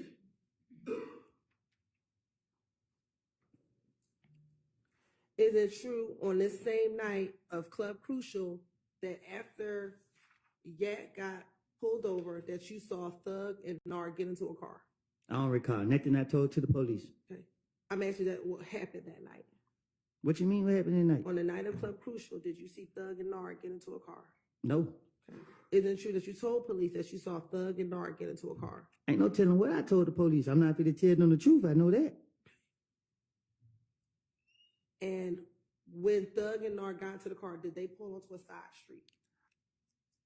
Thug behind you, ask him. I'm asking you. I don't recall nothing I told to the police. I'm asking you, did that occur? I don't recall. Isn't it true that's what you told the police? That I don't recall. All right. Isn't it true that you told the police that Thug pulled on a side street? I don't recall. Once you pulled on the side street, did you and your brother pull up next to them on that side street? No. Okay. Isn't it true that you told the police that you and your brother pulled up beside them on the side street? I didn't tell the police anything about Thug to get them off me.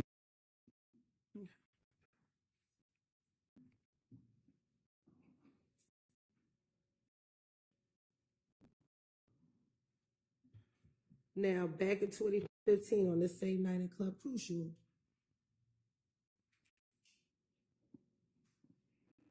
I didn't hear your date. on the same Monday night at Club Crucial, did you see Nard? Did you speak to Nard and Thug while y'all were on the side street? No. Okay. Isn't it true that you told him that you spoke to Nard and Thug while y'all were on the side street? I don't recall nothing I told to the police, but I know it is a long way from the truth. Okay. And that either Nard or Thug said that they were waiting for Bloody J. Who is that? Who's Bloody J? Yeah, I mean, I don't recall nothing I said to the police.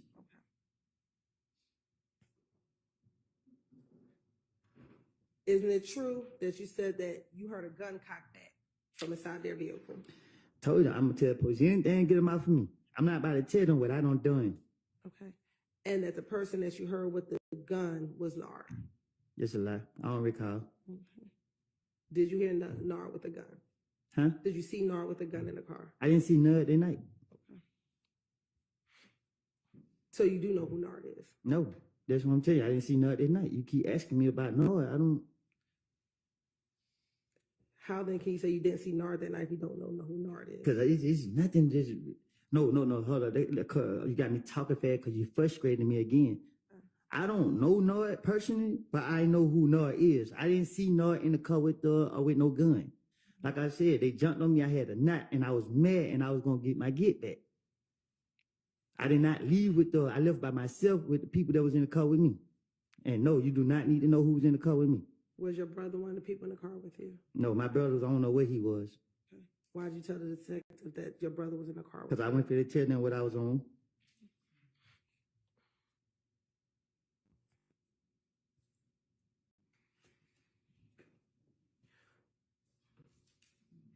Did you also, in this same June interview, also tell Detective Gaither and Dennis again about meeting up with Kel at the Cascade skating ring? I don't recall no lies I told to the investigators that I done told them. Would this now be again at least the third time that you told detectives about this Cascade skating ring incident with you and Kel? I don't recall.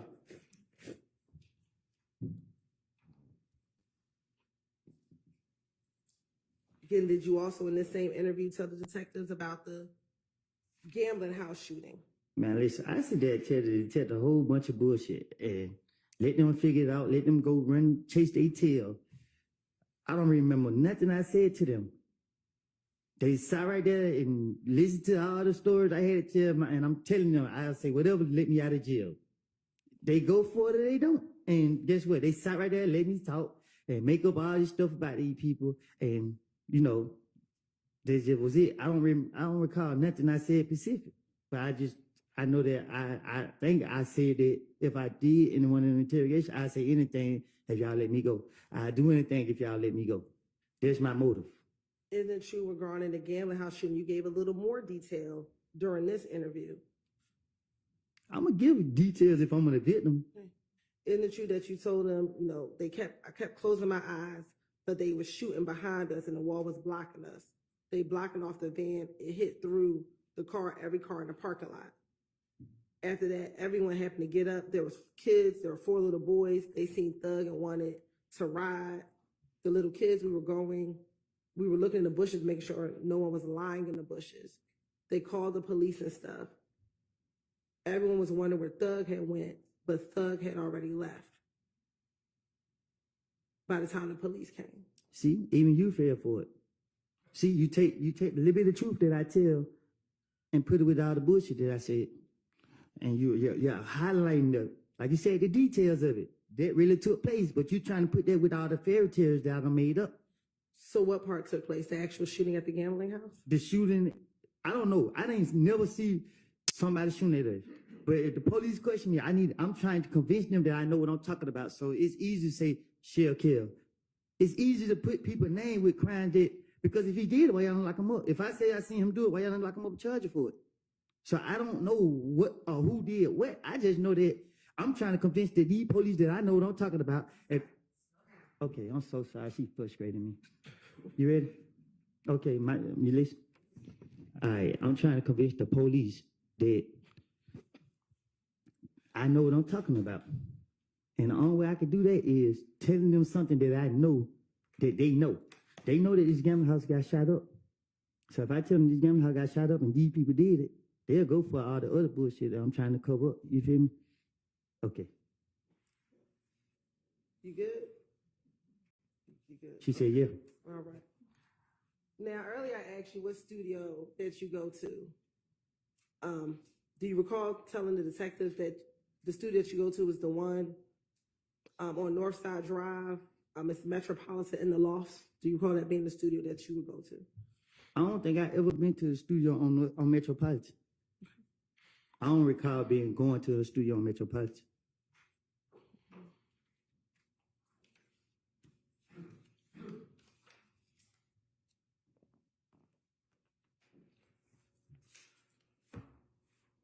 Back in June of 2015, did you believe that Thug turned everyone against you? Huh? Back in June of 2015, did you believe that Thug had turned everyone against you? That's why I would tell the police anything to get them off me. If y'all watch me like y'all was, y'all would see that nothing ain't changed but the lies I told the police. So my question is, in June of 2015, did you believe Thug was trying to get everyone to turn against you? What do you need to do that for? Isn't it true that you told the detectives that Thug turned everyone against me?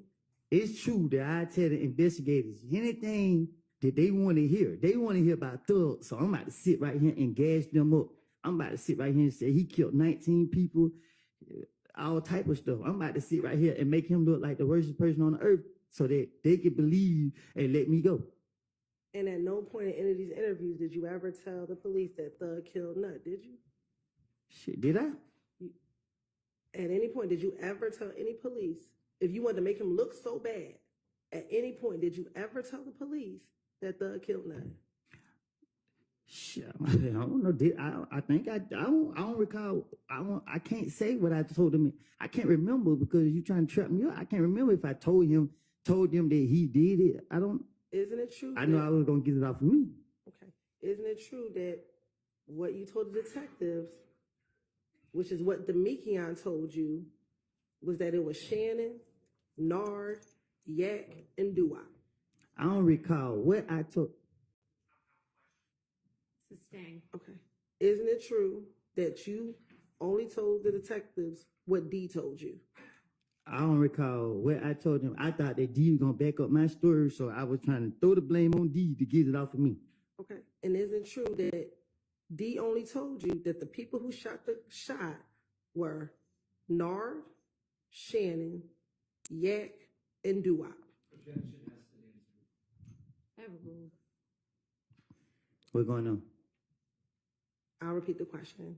Isn't it true that D only told you that it was Nard, Shannon, Yak, and Duop? Like I told you in that back room back there, D never told me none of that. I made it up. All right. I don't recall. We need to take a quick break. Okay. What's a quick break?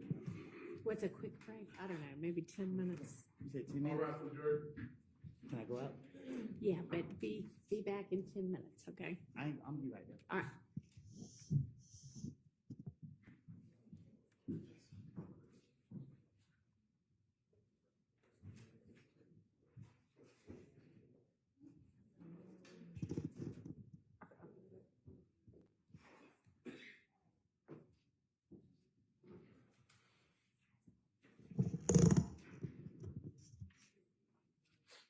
Sorry, we had a juror with a nosebleed, so they're gonna go deal with that.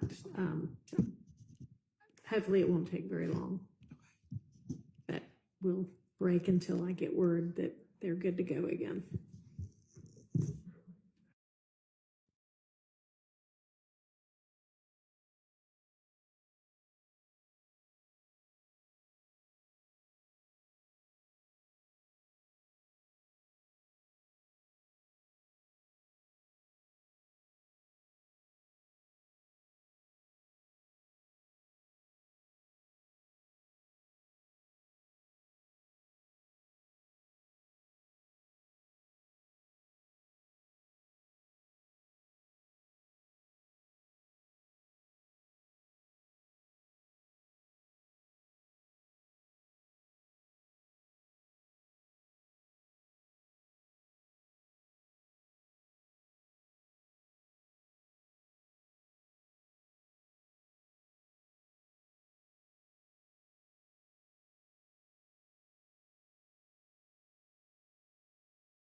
Okay. All right. You take care. See you in the morning. Be safe. Okay, you too. I know. All right, let's get the jury in, and I'll excuse them for the day until 9 tomorrow. Hmm?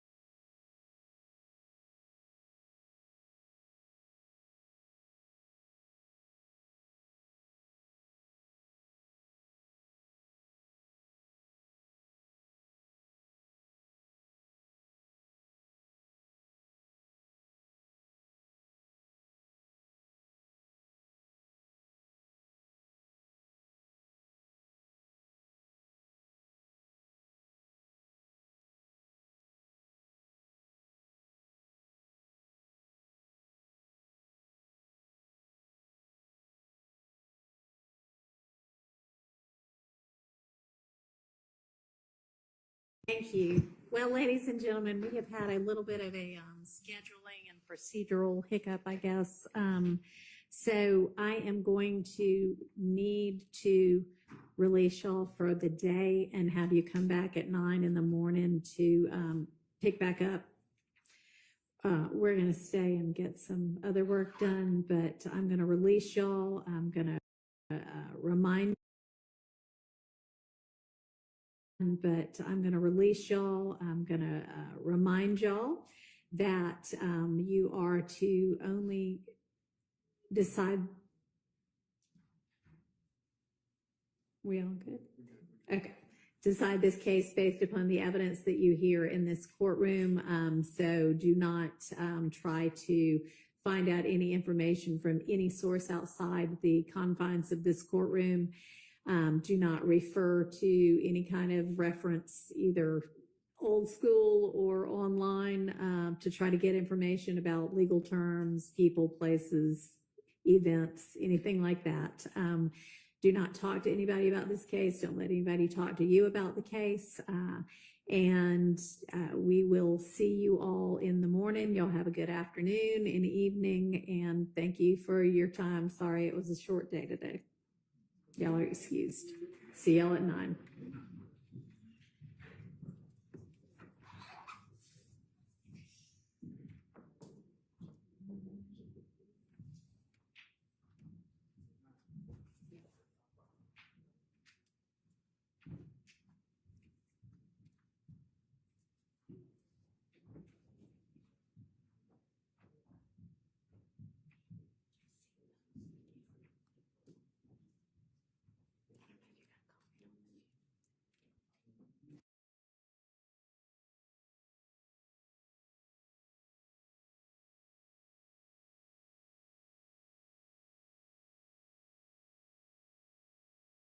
Good. Okay, so state, I don't know what tomorrow holds. None of us do about this trial or anything else, but make sure that you've got some other witnesses lined up just in the event that who can get here quickly in the event that, you know, things take some other turn in the morning. Scheduling wise, I think I had mentioned yesterday that next week, I wasn't sure whether it was Monday through Thursday or Monday through Friday. But regardless of what they were told at this point, a juror has a family funeral that they have to travel for on Friday. I've confirmed that. So that'll be a non-jury week in its entirety next week. All right. For us right now, I am hoping that there are some things that we were going to be doing next week that we can just go ahead and tackle today since we all are here anyway. So,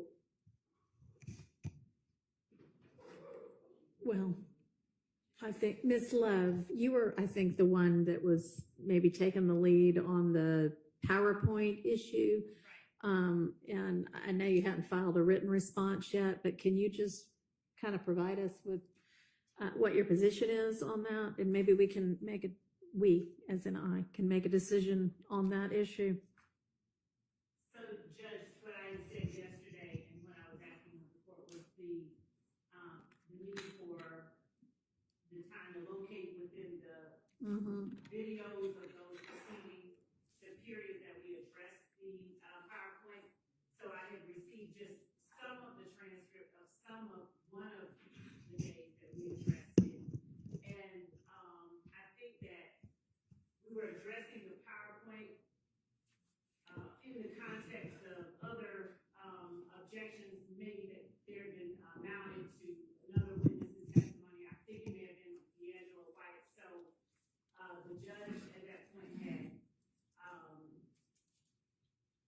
had sort of responded to, it may have been commentary by Mr. Sharp regarding reviewing some evidence the night before. I may have these dates and these times sort of conflated with one another, but I believe that when he brought up the PowerPoint, we had not yet argued it or talked about it. And my memory is that I said to the court that we weren't intending to introduce that PowerPoint through this, and as I was walking away, I think I said something like through this witness or at this time or today or something qualifying the assertion that we weren't intending to introduce. Okay, but no, basically, if your position is we think that it is admissible, what I'm asking for you to do now is tell me why you believe it's admissible, and I'll just make the decision. Okay, can you do that? Yeah. Oh, yeah.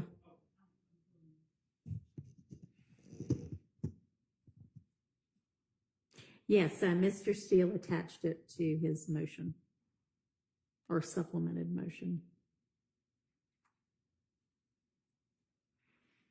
So I've looked at it. And I mean, maybe it would be helpful, Mr. Steele, if you just quickly summarize your position as to its inadmissibility.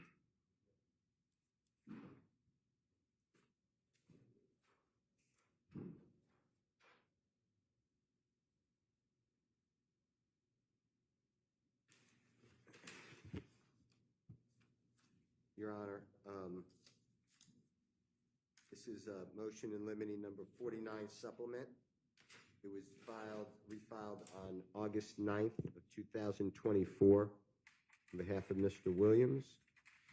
And it was originally filed, and I just, Mr. Adams and I just made it more current. Right. But, and it was originally filed on April 17th. 2024.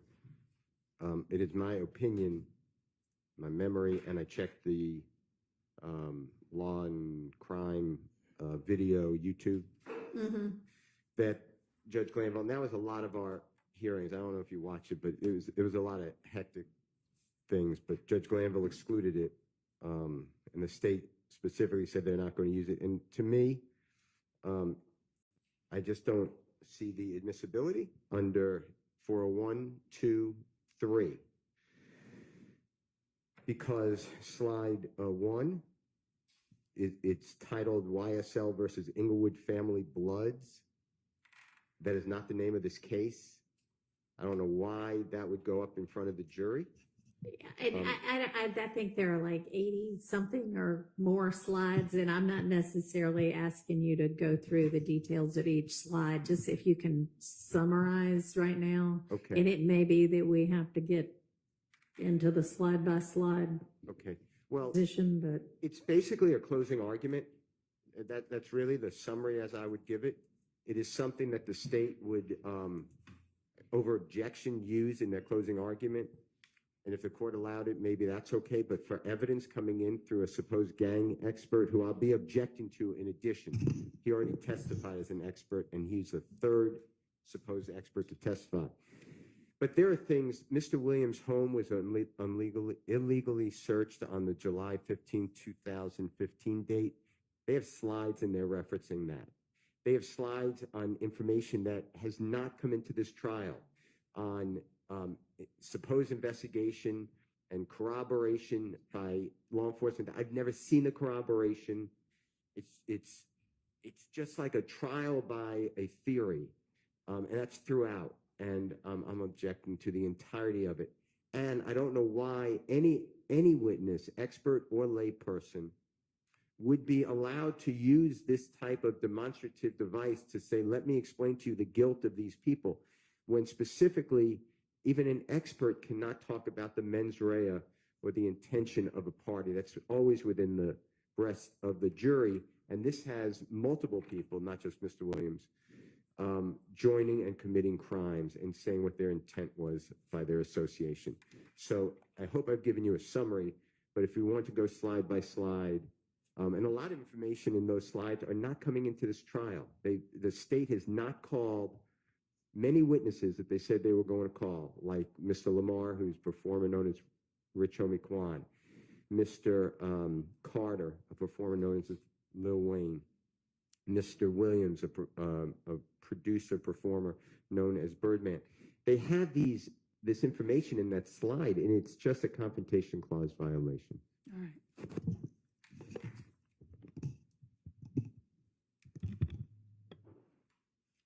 Your Honor, the presentation is meant as an aid for the jury to assist them or allow them to see how it is that Detective Dennis reached the conclusions that he expects will testify about in this case. There are instances where he references hearsay, what would be considered hearsay, but which he is allowed to use to form an opinion and to present an opinion. The slides that Mr. Steele references that have to do with matters that have been excluded from this trial, of course we can see that those would come out and that we would not be attempting to introduce slides that show the inside of Defendant Williams' home as a result of the 2015 search of his home. But there is to exclude the demonstrative that we would be seeking to use through our expert. I don't hear a reason or any basis in law for the just all-out exclusion of information that we believe would be useful to the jury and that Detective Dennis relied on in coming to the conclusion that he did. Much of what is in the PowerPoint does summarize investigations that he conducted.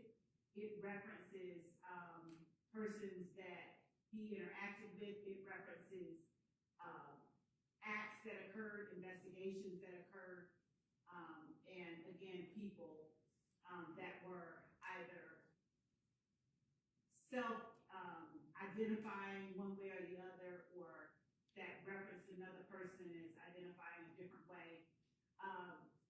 So we would ask that the court, based on what Mr. Steele has presented, just the fact that he doesn't think that it's admissible or it's a closing argument, that the court deny his motion that he not be allowed at all to use the PowerPoint. All right.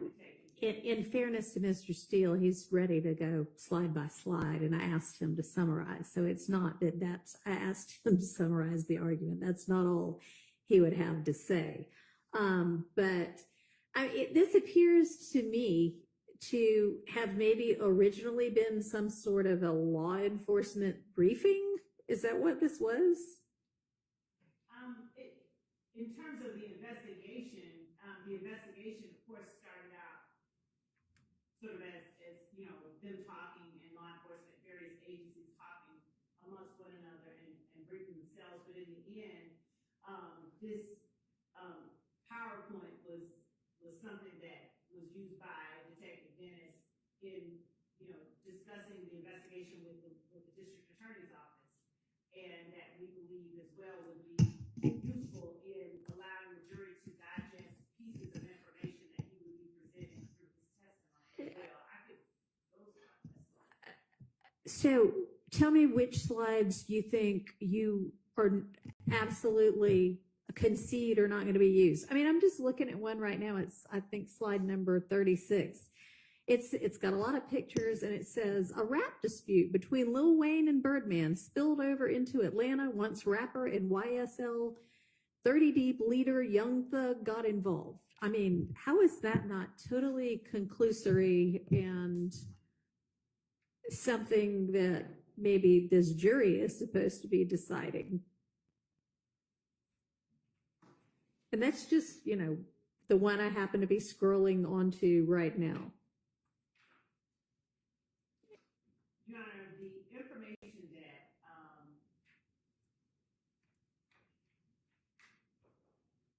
is in the letters, in the words rather, that are on the slide, we would concede removing that as conclusory, but Detective Dennis has shared, and I believe would share information, regarding what law enforcement learned throughout this investigation as related to not just the Lil Wayne bus shooting, but how that related to YSL and members of YSL, and what, the artist that goes by the name of Birdman, what they learned. So you're saying all the words would be removed? Not on this slide right here. I'm not saying all the words, Judge. I want to be really clear. I'm not speaking about all the words. And I don't think that it's necessary for all the words to be removed in this PowerPoint. But when the court asked me to tell or identify the ones that I concede would be, should be removed, I can, if the court permits me the time to go through it and look at those and pull those out, I can do that. But what we had was a whole hog objection to the entirety of the PowerPoint and an assertion that it was inadmissible overall. Well, I mean, you're, I think at this point making the argument that you think it would be a demonstrative aid to, is this Dennis who's going to be testifying to this? And we can sort of. so let's look at like slide number 22. We've got people pictured up here who, some but not all of them were charged. I have no idea whether they were convicted. We got lots of shots of, weaponry. There just looks like there's a whole lot that's not going to be appropriate or admissible. If you So what we're looking at, the slide that I have. can you pull that mic over towards you? I think some of the people are having a hard time hearing. So the slide that I'm looking at as number 22, I think is different than the one that the court is looking at as 22. So I'm not certain why. I'm looking at one that has Miss Entrevia Smith, Kelvin Watts, and Antonio Sledge on it. So it's different than the one that the court is looking at. I would ask that the court, if we're going to. I mean, it's just kind of an example. So I think that maybe if this is going to have to be a slide by slide thing, that y'all get on the same page as to what PowerPoint you are even intending to use, and then you take out all of the ones that you concede and acknowledge are not admissible or would be overly prejudicial under the 403 standard. Take out all the words that you think that is not appropriate, and then get that back to me, and I can look at it slide by slide. But I think that would be good. I think I would ask for permission to do exactly that, Judge, as opposed to, because yes, I can do that, and I would ask for permission to do that. okay, I'm going to need that done by Friday. Yes, Your Honor. All right, so we can't do that today. We'll be doing that next week. All right, on the motion to suppress recently filed as to Mr. Ryan's statement from 2019, it looks to me, now that it's been further particularized, that there's an argument that he was not Mirandized. I don't know. I haven't seen the statement yet. I don't know if the state's position is he wasn't in custody at the time and therefore Miranda rights weren't required. I'm going to need an answer to that. I also need the statement from one side or the other so that I can have that, the benefit of actually being able to see the statement. Okay, so y'all get that to me as soon as you can. That ought to be an easy click something and send the email. And is the state, do you, I mean, I assume y'all are familiar with the statement they're talking about, and it was not used in his 2021 trial, but I think Ms. Love, you represented that you might want to use it in this trial, is that right? I did. Okay. Do you know whether y'all's position is that he wasn't in custody, or do you know what you're going to be arguing on that? Just 1 second, Your Honor. We were actually going, back and forth, and I'm having trouble getting onto our server. That's what I'm trying to do right now. Are you people that are on the server?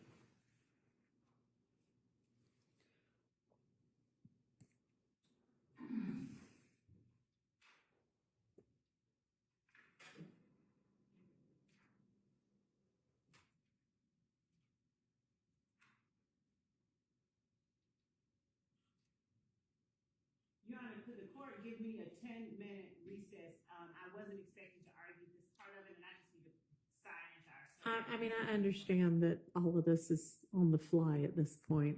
We weren't going to take it up until next week, and now I'm trying to get something accomplished while we've got this unexpected free time. I don't think we need a recess for that. You just be working on that, and maybe I'll ask one of your co-counsel to address the next issue. Actually, I can ask, I can't see all the way around there. Is Mr. Harvey with us? Okay, who's here?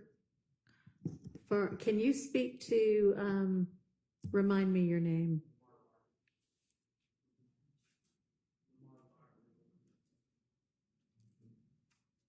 Try it one more time. Lamar Gardner. Okay, Mr. Gardner. Okay. Mr. Harvey had filed a couple of days ago a motion to exclude kind of, I guess, what he phrased untimely disclosed co-conspirator or alleged co-conspirator statements. Would you be able to identify specifically which co-conspirator statements he's saying were late identified? I wouldn't be able to, but if you give me a minute, I can find out. Which Okay.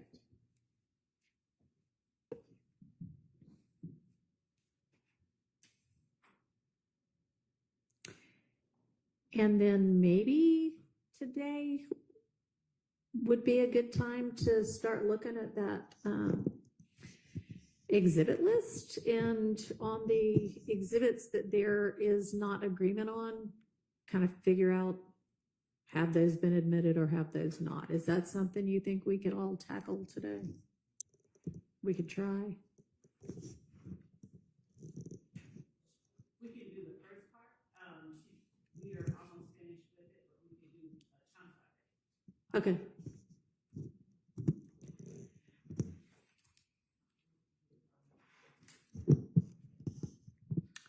All right, I'm going to step off for just a second. Y'all stay here and keep working. I'll be right back.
All right, Ms. Love, were you able to get on the server? Okay.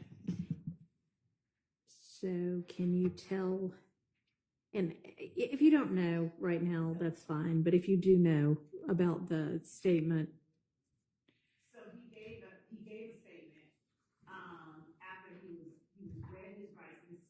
The Williams just sent over, what she called a particularized, motion. okay. Regarding the statements. So I was reading what she had written. Use your mic, please. I was just reading what Ms. DeWilliams sent over just now, that she had labeled a particularized. Ms. T. Williams, did you not provide that to opposing counsel when you emailed it to the court? Or is this yet another new one? It just came. I'm through on me. confused. I don't. Is it the motion or is it the statement? So what just came through on my email, was labeled particularized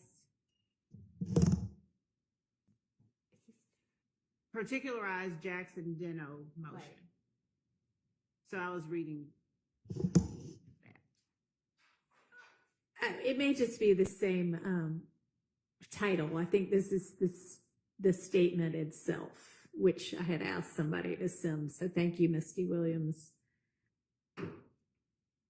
And I would think you would have been copied with the. I'm sure I was. I Okay. got that. All right. If you're not already just generally familiar with it, that's fine. I'll just I'll look at the statement and wait for your response, and we'll deal with it on next week. Go ahead. So the question the court had initially asked was it in custody, and Right. was it one that we intended to use? So the first part was it is a custodial statement, and it was one that we, for the sake of brevity, at one point we were pondering with not using it, but under the circumstances, he was convicted of this murder, and given that he was convicted of the murder, and the evidence we intended to put up in addition to the conviction, there were considerations we were making in terms of brevity. Like, do we use it? Do we not use it? Do we use portions of it? That is fantastic to hear that y'all are making considerations based on brevity. I encourage that wholeheartly. Go ahead. And so, in as much as there's a need to have a Jackson Deno statement, just because of that possibility and that uncertainty. Okay. Okay, but you're saying it was custodial and that he was Mirandized? He was Mirandized. I think maybe the issue is that the issue may be was it a full, like, Miranda? Was it, like, was he fully apprised of his Miranda rights? Okay, well, I mean, I guess we'll take that up next week.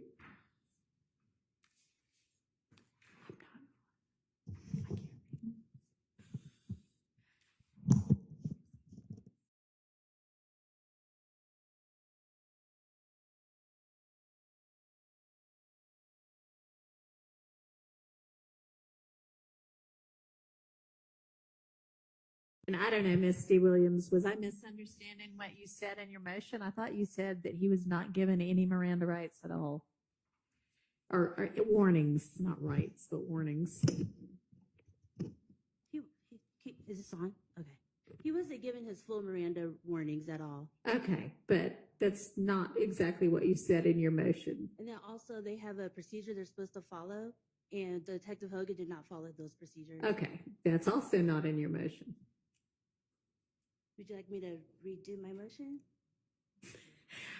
You don't have to redo your motion as long as I know what it is actually arguing, but I mean, you ought to try to get it right to begin with. So we're going to be on the calendar for next week, Your Honor? Yeah, but I told y'all that yesterday. That's not a surprise. On Monday? I don't know when we'll get to it. We're going to be working all week next week. Be prepared to deal with it on Monday. Okay.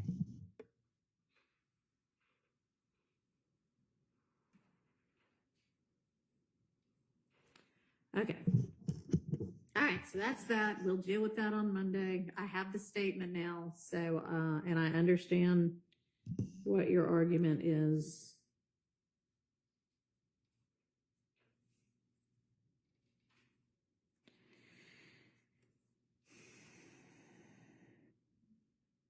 And if there's anything about a procedure that you mentioned that they didn't follow a procedural that they were supposed to follow, if you've got law that it's legally required, then please have that at the ready.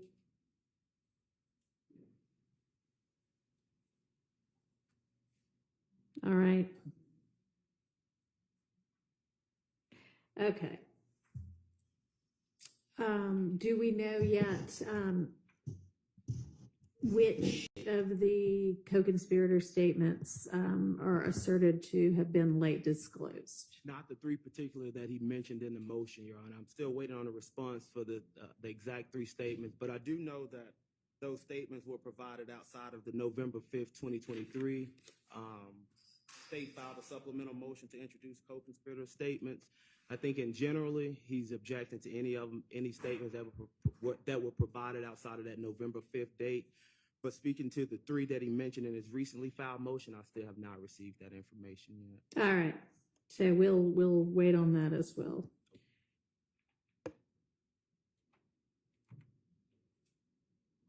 And there's some, I think, allusion in there to wiretaps. So I don't know if there are statements that were contained within wiretaps. Okay. Well, we'll deal with that, I guess, further as well next week. Yes, sir. Your Honor, on behalf of Mr. Stillwell, as the Harvey rule is in effect, my stance has been that, and really this has been my stance, and I believe it's other attorneys' stance since way back over a year ago, is the ball has been in the state's court to identify hearsay exceptions that they contend falls under the co-conspirator exception. They did file a motion that was timely that identified three, and we've discussed those three. But at this point at trial, and I know we discussed this last week, my recollection, and if I'm wrong, I apologize. My recollection is that we discussed this last week, and the state was to provide specificity on the statements that they plan to use. So That's right. And we still don't. has My it knowledge, still no. not been done? John, we've provided a host of the statements from the wiretap that we've identified, I think over 200. There's clips, there's small statements, but the point of it is that the statements contained with the wiretaps, within the wiretaps in the jail calls were statements that defense counsel referenced to the court were things that they were objecting to as we were ongoing, since they were all turned over and everyone had to review all the same batch of evidence. So we've turned over a number of statements that were contained within those wiretaps that count from our standpoint as co-conspirator Okay. statements. And that may or may not be what Mr. Sharp is referencing now. That is the only thing I can think that he's referencing now, since that's what we've most recently turned over for the court's instruction. And we're continuing to go through and make sure that we identify. Okay. I mean, it ought to be that. I know that's not what you were referencing. You were referencing that there was a universe of three identified and dealt with, and now there's more.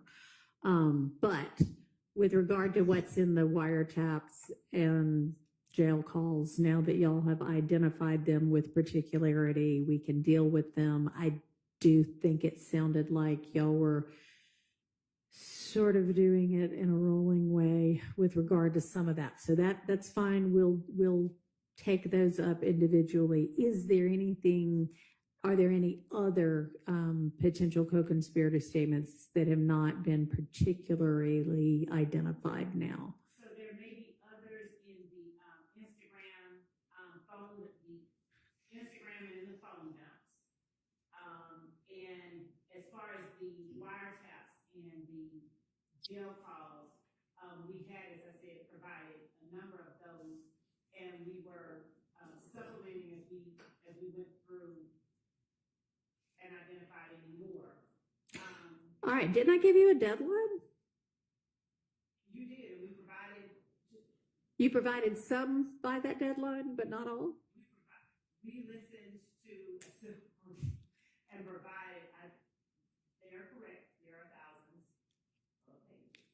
And we have identified, we've gotten through up to a certain point, those wiretap calls. We have identified up to that point, and we were providing, since they had them, we were trying to at least identify as many of all of the ones that they have had since the beginning as we could. And we were continuing to supplement them as we saw them. We indeed went through, we have made the best effort that we can to comply with the court's instructions to identify those calls that we consider co-conspirator statements. We've been doing that with the wiretaps, the phone calls, the jail records, the phone dumps, and the Instagram records as well. So we've been continuing to identify those that fall into that category. Okay, so you had a deadline, the deadline has passed, and I mean, at some point, a deadline needs to mean something. Why y'all don't already know what evidence you're going to use is beyond me, but. Judge, I can say that as a result of the volume of evidence that we have, we do and had identified, obviously, pieces of evidence that were more discrete and were smaller in number. But as far as the wiretaps, of course, we've had teams working on it. Okay, but I mean, the wiretap, that you said you've done that now. So what about the rest of it? The Instagrams and the phone calls, and you said there might be more in those. We're still going through all of those. We've identified, and we literally created a link, and we have put them in the link and served them. And anything that we found or find past the point that we served the initial link, we are providing that as well. We are, from our position, of course, the court has given us a deadline. Of course, we're trying to comply with that deadline. When we've provided information to the defense, and in as much as there's something at the very end that, by happenstance, someone has seen that we have not yet identified, that we did not yet lay eyes on, that is in some way inculpatory. The volume of calls, our position is we turn it over, we should not be precluded from using it, but we are trying to comply with every instruction that the court has given us. We are making our very best effort to do that. And we believe that as the court has said, we are aware that we have these ongoing obligations. This is not information that we've not turned over. This does not fall into that category. Yeah, I understand that it is somewhere in the, universe of discovery that's been provided, but it has not been identified as here is a co-conspirator, what we assert to be a co-conspirator statement, because there is essentially a standing objection demanding that before anything gets admitted as a co-conspirator statement, the state establish the prerequisites for its admission as a co-conspirator statement. And so I have to make a ruling on each of those things. And until it's identified, I can't possibly make a ruling because we don't know what we're talking about. And I don't honestly think that my directive that there needs to be a deadline is the first one that's been issued in this case. I believe Judge Linville had also said this all needs to get done at this point. As it related to the wiretap information and the information that we're going through now and identifying co-conspirator statements from, that was a matter that, just by nature of the way that we were proceeding with the case, that was addressed as we proceeded, as they Okay. Okay, well, but we do have, and we have identified, and we can discuss, I think, over 100 if we were to start now and start all right. talking about them. We have So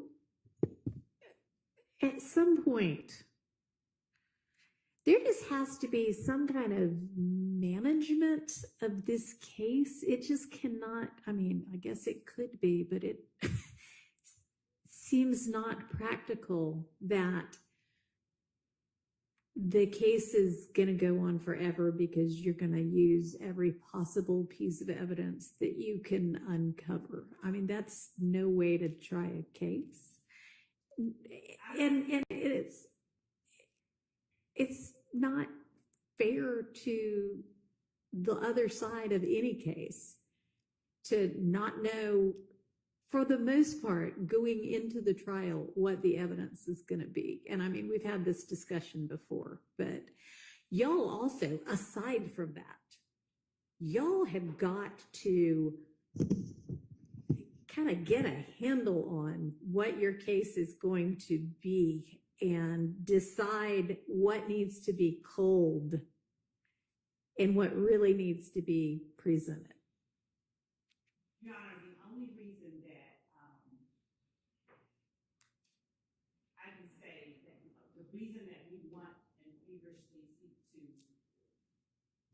look at it all is that we don't want to be precluded in the event that, we don't anticipate playing every single co-conspirator statement that exists in these podcasts. Right. But in the event that there is one that is particularly important, and it's one that we didn't say by this date, oh, we're going to use this one,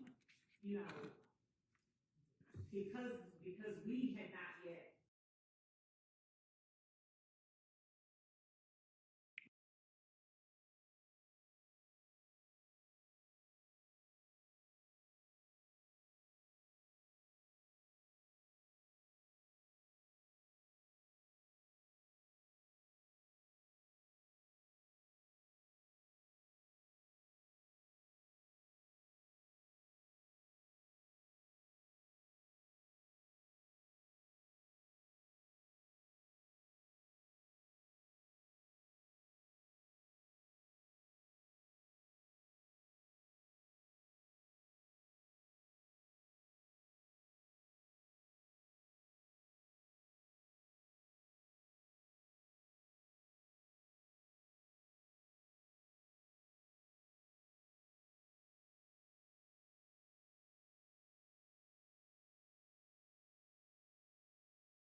Minutes. It's not about me listening to it. That's fine. I've already listened to this stuff. But just attaching a 15-minute call, a 10-minute call, doesn't necessarily indicate what co-conspirator statement you're intending to introduce.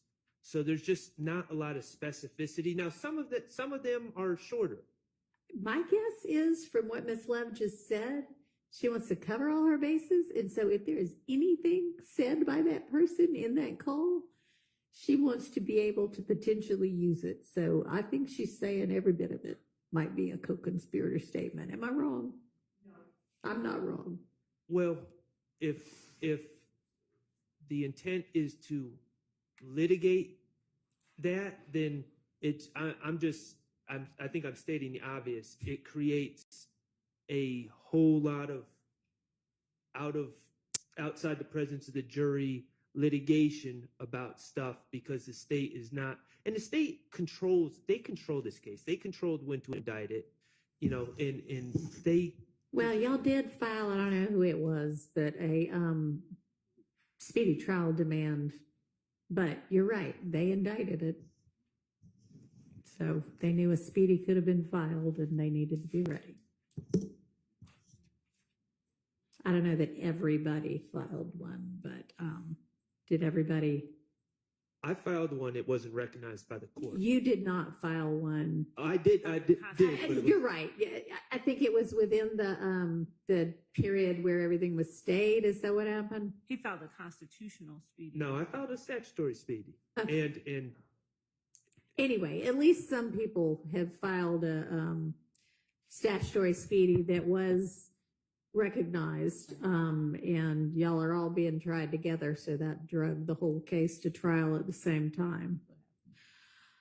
However, you're right that once the state indicted, they knew a speedy could be filed and needed to be ready to go or either sever people out.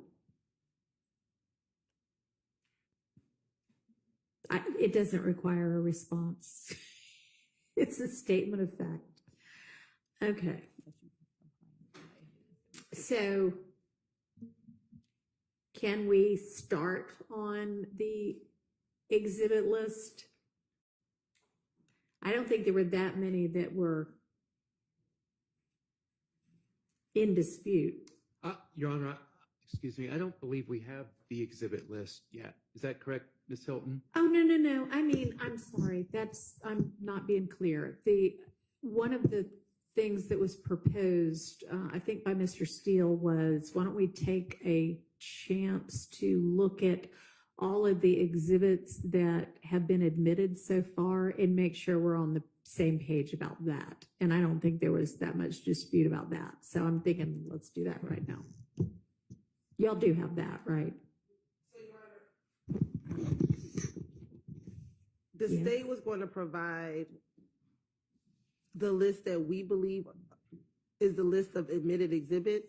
And so I'm getting ready to forward what we've created, but it's individual by the acts as they came in. And so I'm getting ready to forward that to everyone, but we were actually having printed copies brought down so that everyone could actually physically have one in their hand. And so that's what we were hoping would be down here by the time you finish. But I can forward what we have, and it'll just take a little more time because it'll be electronic. All right, so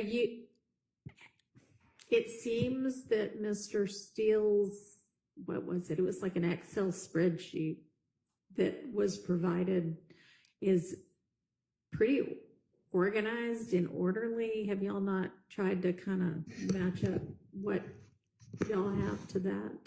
We have been matching that up. There are instances where electronic exhibits were shown to witnesses that we don't have a printed copy of to confirm that it was the exact exhibit that was admitted. There were instances where changes were made. There were multiple instances where the court required redactions, but we did not. All right, so we're not ready on that either. So I think it may be that we actually need the prior court reporter in court one day for that next week. So why don't I figure out which day is the best day for her to do that? But that is something else y'all need to be ready to go with on Monday. So, I mean, I think I've been through my whole list of what's outstanding, and there doesn't seem to be anything we can accomplish today. Yes, sir. if I may, Your Honor, last week we painstakingly went through transcripts Yes. and redacted certain things. My understanding is that the state was going to have a printout. I think over our objection, their plan is to just pause the sound during the redacted periods. but my understanding is they were going to provide a transcript with all the redactions after Your Honor's rulings, so we could review them and just make sure we're 100%.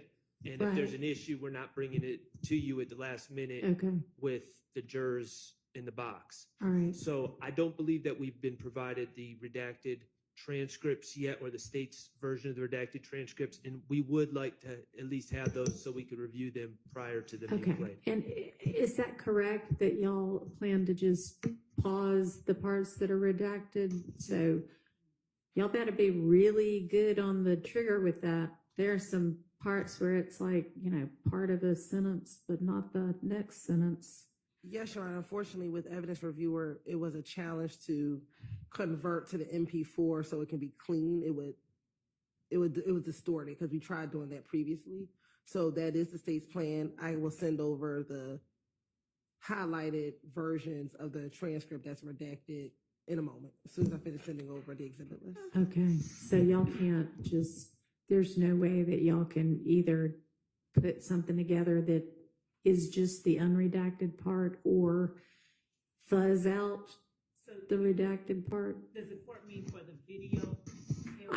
I mean, I don't know how y'all are intended to play it. If you're intending, I don't know how you're intending to play it. So, Your Honor, we're playing it through evidence reviewer, and we have successfully muted the portions of the video Okay. where it has continued to play in front of the juror, but it's very easy, and we have successfully done it on multiple occasions, Okay. muted the sound while the video continues to play for a couple of reasons. Okay. One, to allow the jury to see what's going on during that time, but two, to make certain they don't hear what is being said. All right. So I'm glad to hear that it's muted at least. So there's no possibility or very little possibility that they'll hear something they're not supposed to hear.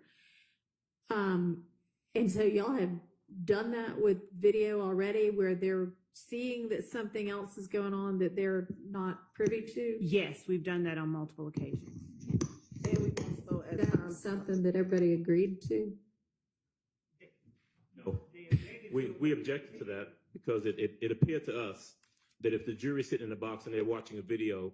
They're and- going, wonder what they're saying now. Exactly. So have y'all provided any explanation for that? No, because the same way that if we were to cut it out and it skips to a part of the video, the jury would be wondering, wait, that didn't make sense. It skipped to an unrelated part. So even if we had the ability to cut out and cut and splice, it would be as choppy as it is. Yeah. And on other occasions, the jury, So let me ask you this. If it's like a 2-minute redaction, are we just sitting in silence for 2 minutes? No, What's generally- going on? Well, in some instances, if it's a small redaction, we'll let it play. But like 2 minutes, we'll fast forward and say on the record, we are fast forwarding from here to here. We'll mute it and say, Your Honor, we're stopping at this point and we're picking up at that point. And that's what we do. We literally just take the advancing button and advance it to the point in the future that we're playing. But let me just say, it really has not played out that smoothly in the past. Yes, there have been some occurrences where they've been able to mute it and it goes smoothly, but in other instances, yes, we're sitting here for 20 seconds, 30 seconds, and then in other instances where they try to skip ahead, they skip ahead, but then it's not quite far enough or it's too far, then got to come back a little bit. So it hasn't been played out that And I smoothly. mean, we got a lot of videos to get through, it sounds like. So can y'all endeavor to find out whether maybe even if you have to outsource it to somewhere else,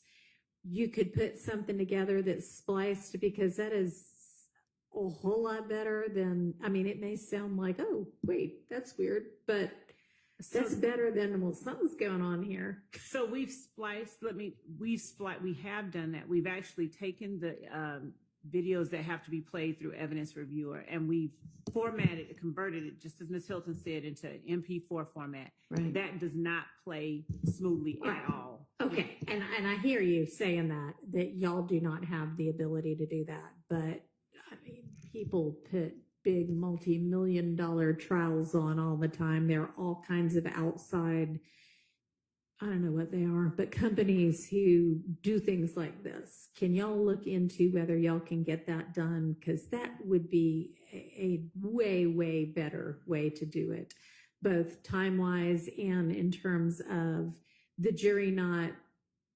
seeing and wondering, well, what's going on right now? Both of those reasons. Y'all see what you can do about that. Yes, Your Honor. Okay.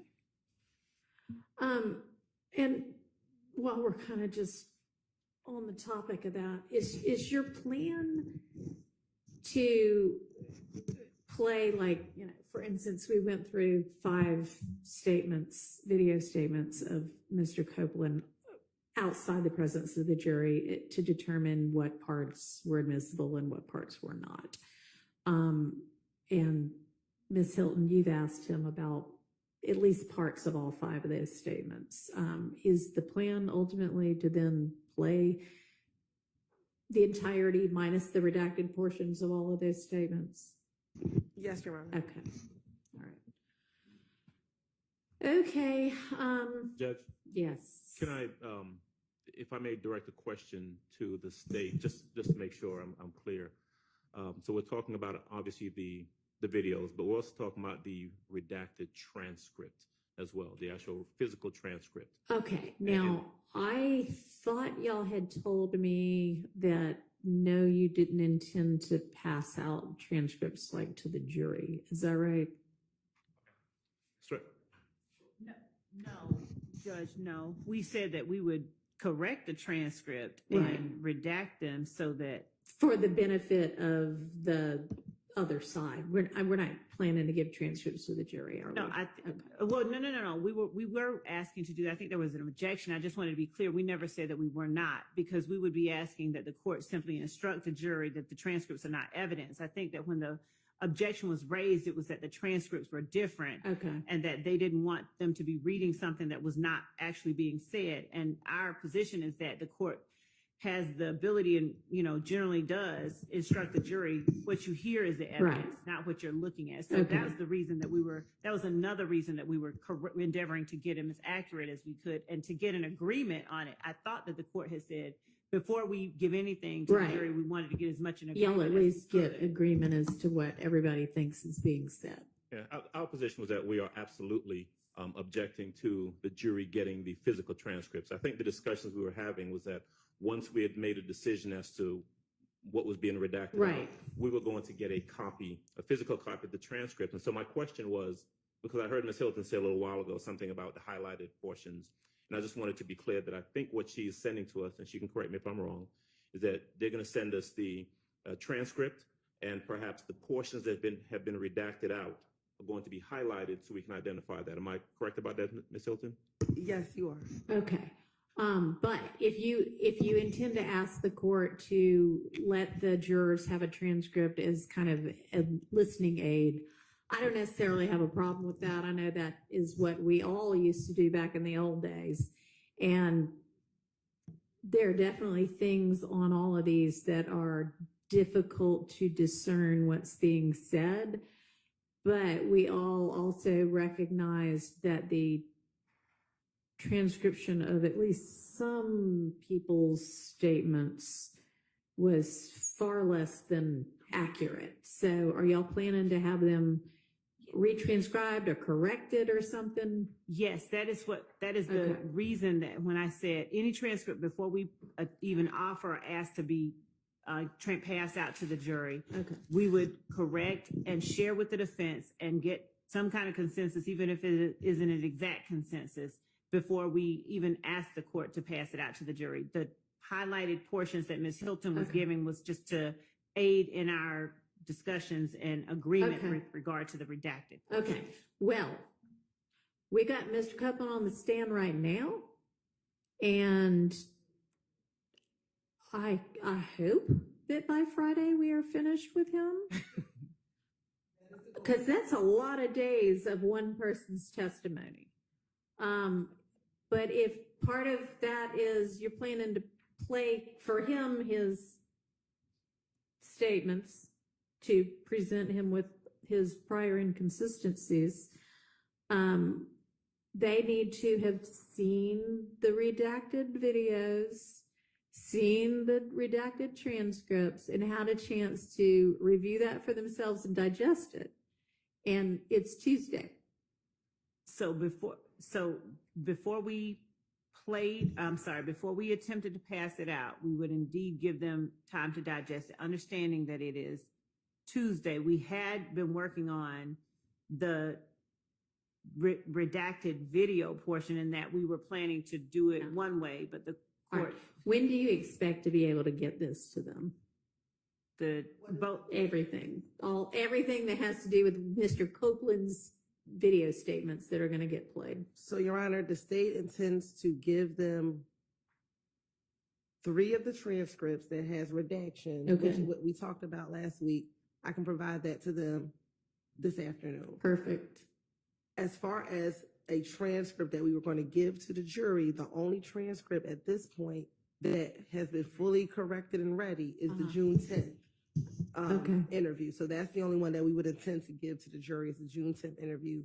And we have that with the corrections that we will give to defense counsel today. Also this afternoon. Okay. Honor. As far as the video, we would have to find the outsourcing of it when we leave here today to determine how long that will take and if we can. Okay. If we cannot, then we're prepared to move forward in the fashion that we discussed earlier. Okay. Well, that's definitely less than ideal. it has not gone as bad as, honestly, the playing, the pausing, the muting of the videos. The muting of the videos has not been the problem. It has been sometimes when it was when we were doing the MP4 that we were advancing and it was starting and stopping because of server issues. Okay. It's still less than ideal. So I understand you're saying I may not be able to get this together in the next 2 days, but for all of the remaining witnesses, if you can't, honestly, if you can for him, I'd rather you do it for him as well. But I'm just sure that can be done. I'm sure there is somebody out there that can splice it as needed, but have it where it is still something that can be heard and understood. So,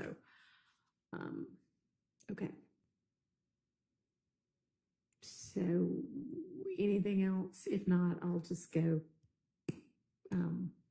Y'all can do your work and I can do things like other cases or listen to the statement or things like that to get ready for next week. So anything else today? Your Honor, I'll file a particularized brutal motion for Mr. Kendrick's statement. Okay. Did you just file that today? No, I will do it though. I have the. Oh, you're planning to. Yes, Okay. I have the timestamps like the court wanted. Perfect. I'm just trying to make sure it works, and I'll include other people here, and I'll send it to them first as a rough draft to make sure that I didn't miss anything for their clients. And then with regards to next Tuesday morning, just as a reminder, your honorable court has allowed me to, I just wanted to. Thank you for reminding me of thank that. you. And you'd be back with us by when? I think I'm the second case on the calendar, so 12 o'clock. Okay. But All I right. better check though their schedule. Okay. So, Mr. Steele had asked and I had permitted him to, he's got an oral argument in another case, before one of our appellate courts scheduled for Tuesday morning. And I had said, yes, I'll excuse you to do that since I knew we were non-jury anyway next week. So then it sounds like both Monday and Tuesday will be starting, at noon instead of, or let's just say 12:30 instead of in the morning time. All right. All right. Okay. So let's adjourn for the day. We'll be back at 8:45 in the morning. Y'all have lots of work to do, especially y'all on this side. All right. Thank y'all.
you.